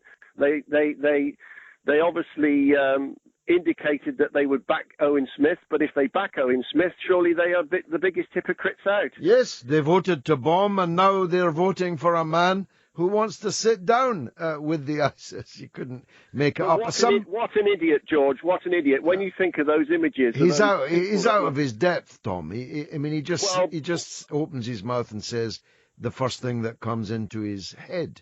And as somebody pointed out, the media were less upset by that. Imagine if Corbyn had said that. They were less upset with that than they were at Jeremy wanting to sit with his wife on a Virgin train.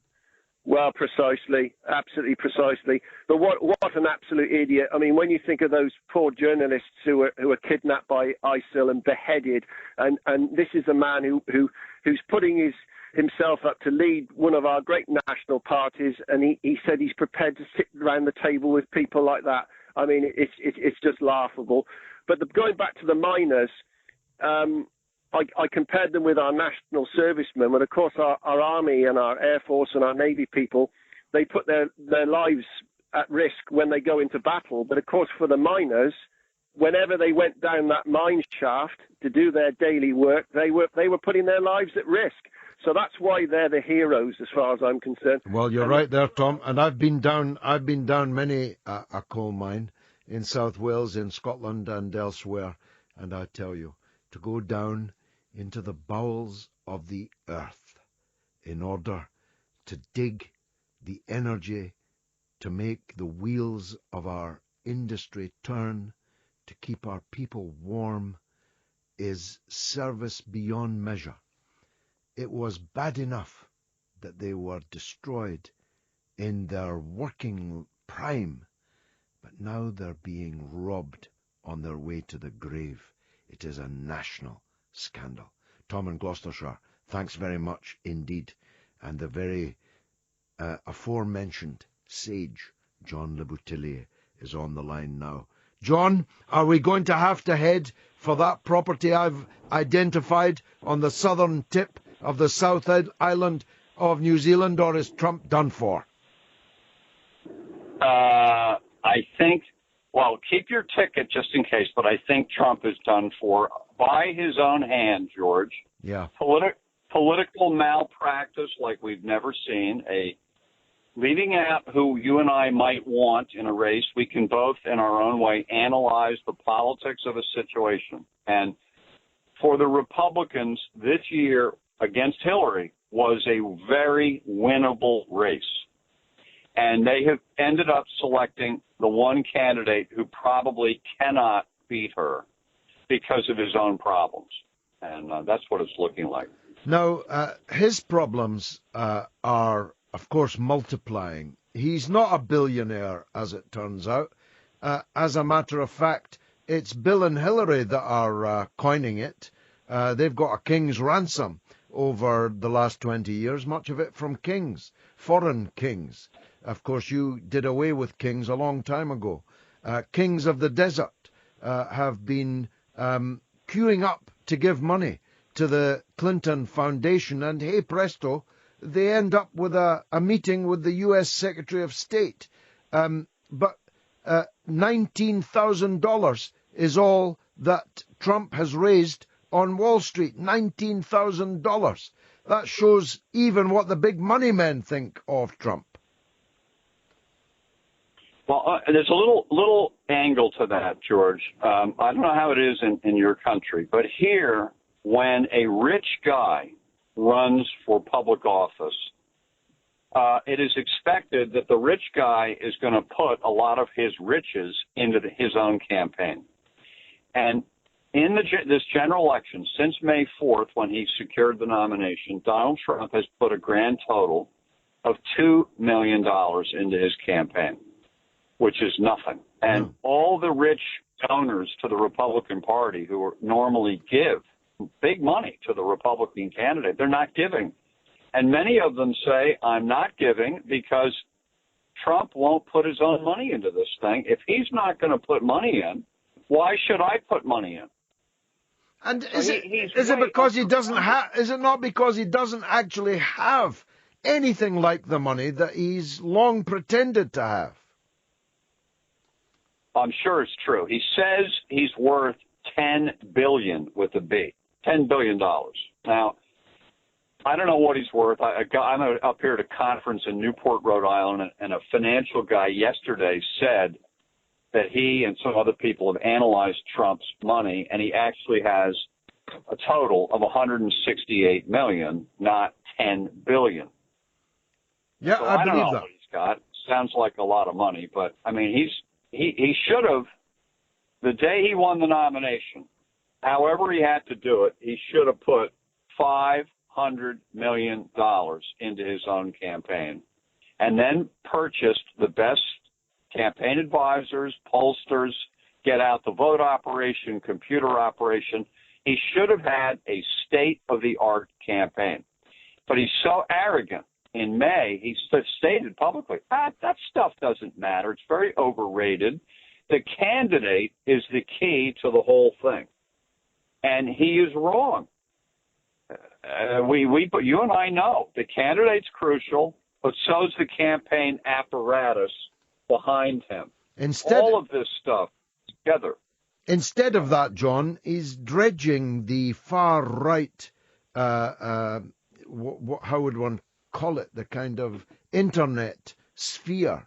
He's dredging it. He's now put the head of Breitbart, the worst attack dogs, like Trump himself wasn't a savage enough attack dog. They've hired somebody even more rabid as an attack dog, the head of Breitbart, to be in charge of his campaign.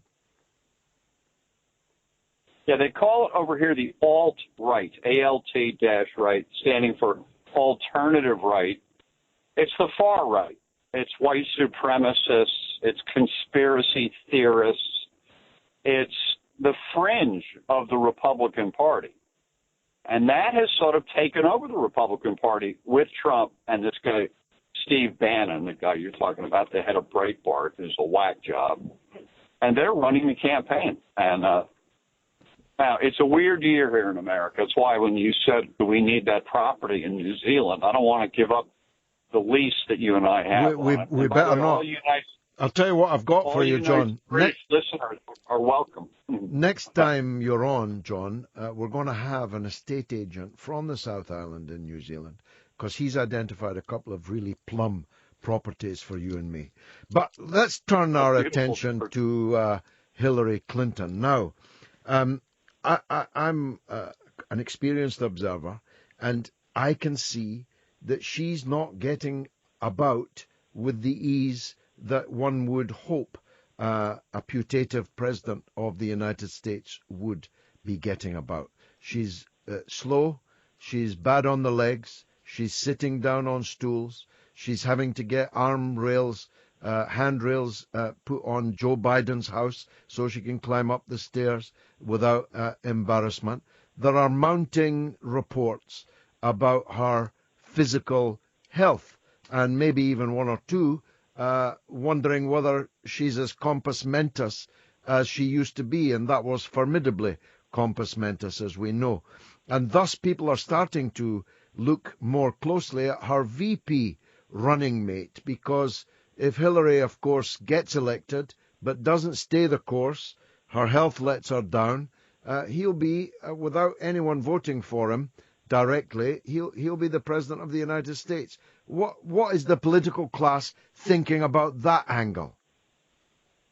Well, I don't think that I don't buy the Hillary is sick thing. I don't buy it. I think this has been put out by Fox News, where I have my own show, by the way. But I don't buy it. Hillary, I watch Hillary at every event that I can on TV. A friend of mine just interviewed her for CBS and said she talked to her for half an hour in person. And I asked her, I said, did Hillary seem okay? She seemed fine, totally fine. She looks fine. This is the creation, again, of this alternative right conspiracy theory nonsense to find something to beat Hillary with, because nothing's working. Even the email thing, which they spent a year promoting, is not doing the job. Hillary's ahead, George, in every poll in virtually every state. By what margin, John? Okay, so I can give you some margins. Nationally, the average of the polls, she's ahead by 7 points. Some polls have her ahead by double digits, but we'll take the average, be fair about it. The average, 6 or 7 points. Now, we don't do it nationally. Of course, we do it state by state. We add up the electoral votes to get to 270 electoral votes. Here, I'm going to give you a few states. She's ahead in the following states by the following margin. Pennsylvania by 11 points. Michigan by 10. New Hampshire by 15. Colorado by 13. Virginia, 14. Florida, 3 or 4. Ohio, 5. Tied in Iowa. Basically tied in Nevada. Trump is basically not ahead anywhere in any poll in any swing battleground state. And I think that tells us why we probably don't have to go to New Zealand.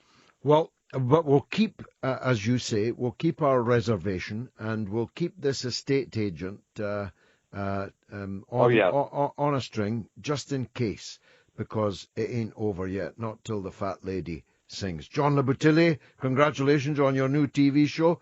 Pity it's on Fox News, but hey, we can only work where we get the offer to work. John Labutilli, thank you very much indeed for joining us. Thank you. God bless you.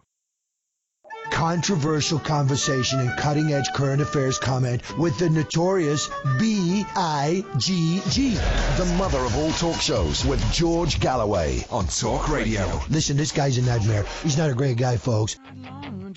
Oh, I'm really warming to the Foo Fighters, I must say. How could I have missed them all these years? It's almost worth getting purged out of the Labour Party for saying you effing love them. Ricky is in Whitehaven in Cumbria, and he's got a question about the Labour leadership election, and who better to pose it to than me? Go ahead, Ricky. Hello, George. Hi, I'm mate. a huge fan of yours, by the way. Thank you, pal. Right, thank you for having the crack with you, my friend. All I wanted to say was, I was just wondering if Owen Smith actually won, God forbid, but if he did, what kudos would there be in it for him? Exactly. How could he sleep at night knowing how he's won? What honour could there be? What honour could there be, Ricky? That hundreds of thousands of people were purged in order for you to be elected. How could that possibly be a sustainable position? Yeah, there has to be someone. I mean, you and several others are the only people that appear to have any credibility in politics now, including Mr. Corbyn. But I couldn't get my head around the fact that if he actually won, how could the man sleep at night? Well, of course, the very people, Ricky, the very forces that are now willing him on would then be saying, but you're only the Labour leader because you rigged the ballot. The Tories would be saying it every time they stood up and they faced him. The media barons that are backing him now would turn on him as an ersatz leader. He wouldn't survive. Smith would be himself forced out by some of the bigger people that are behind him, Rick. Yeah, absolutely, George. I mean, there's little he could do now to gain any favour from me, but I would have respect for the man if he won and then declined to take the seat because of what had happened. That would be something in his favour. Yeah, I mean, we don't know. I mean, I said last week, and the bookies were saying, and everyone was saying, that Corbyn couldn't lose this contest. So vast is the electorate now. But if these people sit 24 hours a day, every day, cutting out tens of thousands of people, then that begins to be more questionable, doesn't it? Well, I can't believe how it's been done. I can't believe this country, whether it's ever been true or not, this country is supposed to be, we preach fair play to the world and playing a straight bat and all this garbage. And what's happened here? It's blatant. Is there anything... Ricky, just let me ask you this. What would the media be saying tonight if Jeremy Corbyn and John McDonnell were sitting in the Labour headquarters using software specially developed to go through the social media of hundreds of thousands of people going back years and purging them from a vote? If this was being done by Corbyn and McDonnell, what would the media outrage be? George, to use a religious term, they would have crucified him. Yeah. Really, they would. Literally as well as figuratively. Yes. Well, he's got the right initials. Ricky, thanks for your call. You're a gentleman. Thanks. Thank you very much, by the way. Bye-bye. Now, Jepu127 says, how can anyone be a leader without self-respect? It's the point that Ricky was just making, really. Hi, George. I'm a supporter of yours and joined the Labour Party following your call for people to support Corbyn in the wake of the chicken coup. I deliberately did not submit my Twitter handle or Facebook profile when I registered, because I thought something like this purge might happen. I voted for Corbyn electronically a few days ago, and I'm sure he will still win despite these Stalinist tactics. However, I won't be satisfied until you and Ken Livingstone are rightfully admitted back into the party. Thank you for that. That's an anonymous texter. Isn't that something, that people have to remain anonymous because of the current and prevailing attitude? Farla Hines says every US president in the past 100 years has been a warmonger, brave exceptions being JFK and Jimmy Carter. And there's a doubt even about them, Farla, I must say, though of course I'm an admirer of Jack Kennedy in particular. China says Labour of the past, probably, but New Labour, on the other hand, is funded and intended for the oligarchs and not the people. Shamsan Kasim says, George, can I ask, what is the situation with your suspension? You're so needed right now. Well, I was expelled, not suspended, in 2003.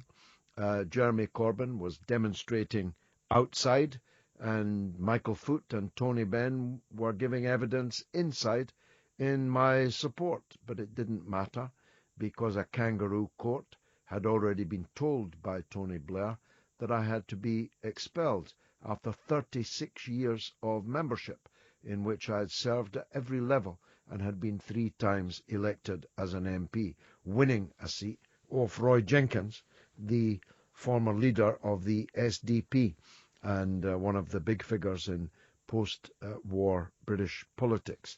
So my position, Shamsan, is this, that I demand that my expulsion be rescinded, be cancelled, and I be reinstated into the Labour Party. And if that happens, I will do a good job, I think, for the Labour Party. I have some skills, I have a lot of experience, I have a lot of platforms on which I reach a lot of people. But if they don't rescind my expulsion, well, I'll just continue to do my work outside. I think Labour would be passing up an opportunity if they force me to do that. The mother of all talk shows with George Galloway on Talk Radio. We'll get you talking. Fabulous, the Foo Fighters. Now, Celti says on Twitter, they're hypocrites. They keep trying to blame Corbyn for not doing enough, that's on the Brexit issue, when they couldn't even persuade their own constituents. And on the line, I've got the legend that is Damien in Brighton on that very subject. Damien, welcome to the show. Good evening, George. Good evening to you. George, there were 2 premises that I wanted to challenge this evening. The first one you've already covered. Now, Owen Smith's entire pitch was based on the premise that he holds similar views to Jeremy Corbyn. Some might say plagiaristically so, but that he was more electable than Mr. Corbyn. Yeah. Now, as of this week, that claim has proved to be an utter falsehood. So what Mr. Smith has done by refusing to abide by the democratic will of over 17 million people, which is 52% of the electorate, and I think it's worth noting that there were 44 million voters, which is 2 million more than voted in the last general election, George. That's right. Now, by saying that he's going to ignore the democratic will, he's effectively committed electoral suicide for the Labour Party. It is, and even right-wing people have said that. I heard one of them on Talk Radio earlier, Mr. Mills, who's a big supporter of Brexit, but who's on the right wing of the Labour Party and hates Corbyn, is making the point that Smith rendered himself completely unelectable by this statement. Well, if he's attempting to ape Mr. Miliband's 35% strategy, we saw how that went last time. Now, the second premise that I wanted to challenge, George, is the justification that's been used by the plotting MPs to attempt to undermine Her Majesty's loyal opposition. And that justification that they've used is that they have a mandate from 9 million voters. Now, I'd like to invite the listener at this point, George, to engage in a very simple experiment to test the veracity of that claim. So when we all attend the polling station, we're handed a ballot paper. We then enter the polling booth itself. So my question to the listener is this. What is the first name that you look for on that ballot paper to make your mark? But there's no doubt at all it's the party. Not just its name, but increasingly nowadays its symbol. Exactly, George. So I think I've made that point, and I think it's quite clear, and everyone at home who has had that shared experience will be able to acknowledge that for themselves. And the final point that I'd like to make, George, is in this country, for whatever reason, and we simply haven't got time to examine it too deeply, but people like a strong leader, whether it's for historical reasons, whether it's inculcation by the media, that's what they like. And you've got to give the public what they want. So I would say that all things considered, and everything that's happened in this campaign, Mr. Corbyn would be well within his rights to take very severe action against the plotters. Now, these are actually, for all the talking down that Owen Smith does of the Labour Party, these are very exciting times. Under Mr. Corbyn, the membership has almost tripled to 600,000. We are now the largest party in Europe. We have the most effective campaigning machine in the country. We are able to raise, thanks to Mr. Corbyn being an asset, £4 million in funds for the party in 48 hours. Now, we have an excellent electoral record under Mr. Corbyn. We've won all the mayoral elections, all the by-elections, and increased our share of the vote in the country by 4%. So we are certainly on course to win the next general election. And I would suggest that if it takes the sacrifice of a few saboteurs who are trying to prevent that outcome, then so be it, George. Amen. I agree with every word you've said, Damien. Thanks for that call. Now, Mark in Liverpool, he's the fellow you may recall who only reads the papers when he's in prison, thinks I've been disgraceful for running the Labour Party into the ground. So we better hear from him. Go on yourself, Mark. Hello, George. You all right, mate? I'm okay, yes, but I'm a bit upset. I'm a bit upset about what you think I've been doing. Yeah, I think it's absolutely terrible, and I think some of you just, as you said to me last week, away with the programme, not having a computer, you aren't with the programme, none of you said absolutely mad. You're running this party into the ground. Even your last caller, just crying out for himself, can he? Plagiarism. What plagiarism? These are these are hardcore, concrete Labour beliefs. No, but he didn't have them before he started. Well, hold on a second.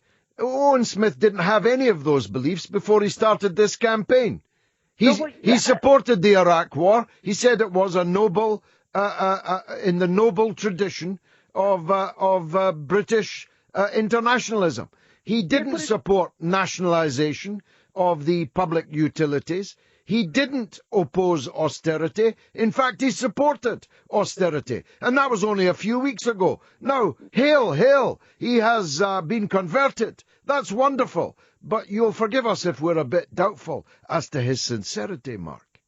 No, but George, how do you know it was all that? It weren't all that, right? Because he voted. Because I know how he voted. Look, I know how he voted in Parliament. I know what he said on the public record. You obviously don't. George, if you want to pick specific moments, which were terrible moments, and big misjudgments and errors by him, that's all right. But what it is, if someone's had an idea, right, you've gone forward and put themselves forward for an election with Jeremy Corbyn. Jeremy Corbyn wants this every year. How mad's that? If I was a PR man on the It's not Jeremy Corbyn that wants it every year. It's the Blairites that are threatening it every year. You want a re-election every year? No, it's the Blairites that are promising a leadership contest to dominate each year until it's voted on in August, September. That's what they have promised. Well, how can they promise anything if Jeremy Corbyn's the leader? Because they say they're going to challenge him every year. So is Owen Smith come out with that as well? Yes, they're going to challenge him every single year. Well, listen, all right, George, I apologise to your better knowledge, and I've took that the wrong way. What I'm worried about, is this, mate. Is you just think people call the nasty party the Tory party. That's how I feel about our party at the minute. There's nastiness, there's sourness, there's pettiness, and it's all sounding no good. If I was a Tory PR man and I was going through all the airwaves, let me finish this point, mate. Yeah. I'm going through all the airwaves to see where it was getting me cannon fodder. I'd listen to this and sit back if I was a Tory and say, we don't have to lift a finger. They're murdering themselves. Mark, I agree with that. That's exactly why this leadership challenge should never have been mounted. Corbyn was only elected not 12 months ago, Mark. Why didn't they give him a chance to show us what he could do as the leader of the Labour Party? Why did they challenge him within months of his overwhelming election? And that's what's caused this. It's the coup that was mounted within a few months, maybe weeks, of his election. That's why we're in this situation now. Now, Mark, listen to me. I'm up in Liverpool a lot now. I'm doing a lot of things in Liverpool, not all of which I can talk about right at this moment.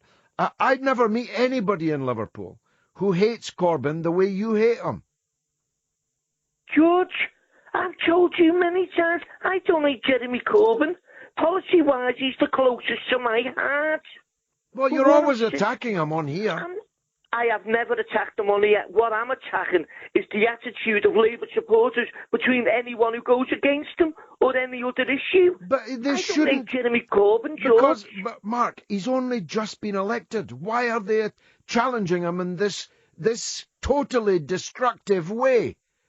Filling, you've just said it, making Labour paralysed in the face of what the Tories are doing because of an internal fight that was mounted within weeks of the man being elected.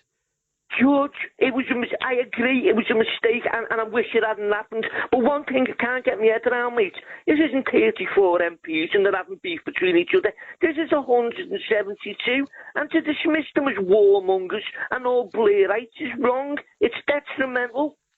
Well, why have they done it then? Well, because they don't think we're going to get in. You might think your opinion and my opinion. Let's give it a crack and let's give it a chance. Well, that's how democracy normally works, isn't it? A man runs for election, he wins with 59.9% of the vote, and he gets on with showing us what he can do. But they've never given him a day or hour of peace since the minute that he was first elected. George, George, you've got to trust me, mate. I support Jeremy Corbyn. It's not that. I just don't like what I'm hearing, mate. I just don't like the approach. I think there's more things we have in common than we have in difference. And I just think the tone and the dismissiveness of Labour MPs who give their lives to the party, good people. Come on, Mark, give their lives, good people. Most of them, I sat in Parliament for nearly 30 years. I've never set eyes on most of them. I've never heard their names before. Don't talk to me about people giving their lives to the Labour Party in the context of this coup. Most of them were student politicians that became parliamentary runners for MPs and who sat in the cafeteria looking at MPs, wondering when they were going to fall over and they could get their seats. These are not people that have given their lives, Mark. This is not the Labour Party of old. I've got to go now, but it's been a pleasure disagreeing with you. Big Georgie Galloway's back on the radio! Galloway, celebrate! The mother of all talk shows with George Galloway on Talk Radio. Well, it's been a tribute night for the Foo Fighters. They'll regret suspending that young woman because she effing loved the Foo Fighters. Someone's just sent me a direct message. George, I've changed my Twitter name and ensured that I cannot be traced to my account via my email address. I fear I will be suspended or expelled from the Labour Party. Wow. And Wag says, once I would never dream of not voting Labour. Now I wouldn't vote for them if I was paid. And Stan says, turnout will be the lowest ever recorded in the US presidential election. Both candidates are detested. No one will bother. Now David's on the line from Stirling in Scotland on Corbyn. Go ahead, David. Hi, George. Hi, mate. Good, sir. Hey, listen, I appreciate your show, mate. You're doing brilliant work. Thank you. Big time, big time. Thank you. Right, what I'm trying to say, right, see, Jeremy Corbyn, right? Yeah. If he does get voted in as the Labour leader and he gets voted in Parliament, right, see, he wins the election, would they try to kill him?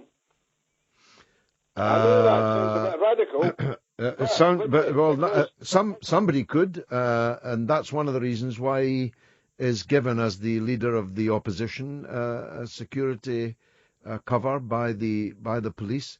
We don't, of course, discuss the shape and form of it, but that's why the man's protected, because we have to protect our leaders. There was a book written, a very British coup, by Chris Mullen, you might recall it, former Labour MP, whose whole plot was based around the danger of a coup. They don't want people like Corbyn in, because he's going to socially change the landscape of British politics. Yeah, that's why we need a mass movement, David. That's why we need a mass movement behind it. There's no point in just being an MP and being just the PM if you don't have millions of people mobilised behind you in the country. Dave, I've got to press on. Forgive me because the hour is late. I want to get in Julian in Reading on Brexit. Go ahead, Julian. Hi there, George. Owen Smith has said he'd have a second EU referendum. Is that right? That's right. That's what he said, and he thinks it's a vote winner. Is there any argument for that? I was chatting to a friend the other day, and he said, well, we were misled on the money that would be available for the NHS, etc. So there should be another vote. Is there any legitimacy in that argument? No, there isn't. A referendum is a referendum is a referendum. You can't have a never-endum, or will never be done. What is legitimate is that a political party, and the Liberal Democrats have already said so, will run for election to be the British government on the pledge that they would seek to rejoin the European Union. That would be legitimate, and if they won the election, they'd have a mandate to seek to rejoin it. More fool them, just as it's falling apart, but that would be legitimate. What isn't legitimate is to say we're going to have referendums until we get the result we're looking for. But do you think we were misled? Well, I think people misled the voters in every election and every referendum that's ever been held. But I think the clear majority was that Britain should leave the EU, and I was happy about that result, and I look forward to the moment when it happens. But it's perfectly possible for people, as I say, to have as their platform that they wish to rejoin the European Union. But leave it we now must. Great. George, thanks for clearing that one up. All right, thanks for that, Julian. Gamer Senora says it won't be a low turnout in the US presidential election. I guarantee you that. We will have long lines of people waiting to vote for the President of the United States. I'm not sure about that. Janice Carr says, do you think Blairites have an ideology other than right-wing Tory? They're more right-wing than some Tories. And Neil from northwest London says, UKIP will get seats if we, he means Labour, keep pulling ourselves apart. Well, actually, UKIP seems to me to be itself falling apart. We've got the donkey derby of would-be successors to Nigel Farage. I don't think that donkey derby is going to yield any thoroughbred winners. So UKIP, Labour now has an opportunity to move in on the UKIP territory and on the former Labour voters that voted for UKIP. Mind you, keep an eye on Aaron Banks and Nigel Farage. What are they going to do next? I'm not sure it involves UKIP. Jill Day says, spot on. I call Smith a cardboard cutout. Will I be purged now? Well, if they can find you. Malcolm Finch says, Corbyn is doing a rope-a-dope to the right-wing media. He'll roll with their punches and then knock them out. And an SMS from, again, an anonymous person says, glad to hear that you're warming to the Foo Fighters, George. This whole leadership contest is a farce. Jeremy Corbyn's the best thing in British politics. He's a man of principle, which is what we need now more than ever. If he loses, we all lose in the long term. And Earthly Delights says, yes, it's so much more comforting to know that Hillary will deploy nukes for the purposes of goodness, not badness. Not for me, it isn't. I'm supporting Dr. Jill Stein, the Green Party candidate. Matthew Austin says, Labour purge songs, anything by the band. Very, very good. Dallo says, Labour Purge songs. Corbyn, Bridge Over Troubled Water. That's a very, very good one. And Marie McFarlane, perhaps Angela Eagle and Owen Smith are stalking horses. David Miliband is who they actually want to lead. Well, you'd need to get back into Parliament first, Marie, and I don't see any actual signs of that. If I do, I'll be the first in line to stand against him. Rowan Sutherland says, hope to see Corbyn stay, one of the few politicians who seems genuine and not conceited. Well, that's a fact. Jeremy Corbyn is genuine. He's authentic. He's real. What you see is what you get. Nobody spun him. Nobody varnished him. No lobbyist has bought him. He has always, for well over 30 years now in Parliament, stood up for the working people, for the poor, for the marginalised. He's never put a foot wrong. He's never voted for anything that was wrong. He stood up and defended that which was right, decade after decade after decade. I sat next to him, literally in most cases, for almost 30 years in Parliament. He never said or did a bad thing. He's a good and honest man. And frankly, if we've reached the stage in Britain where we don't want our potential Prime Minister as the leader of the Labour Party, who's a good and honest man, then there's not much hope for us, to be honest.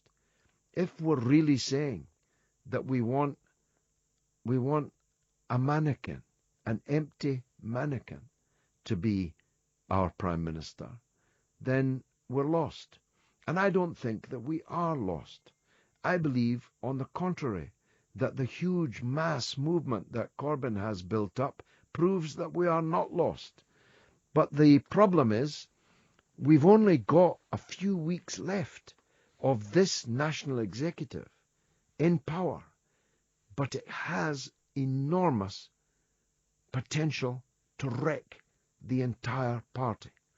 And it may well be that that is what it is bent upon doing.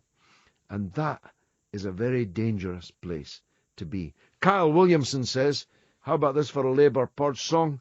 Things can only get better. And D.M. Edwards says, the last roundup as a song. Band on the Run, B-A-N-N-E-D, says the agitator. And Jojo Williams says, purging me, purging you. Aha, there is nothing we can do. That's fantastic. Teresa Mary says, every picture you take, every tweet you make, I'll be watching you. How wonderful. See how ingenious our listeners are. This is a university of the airwaves.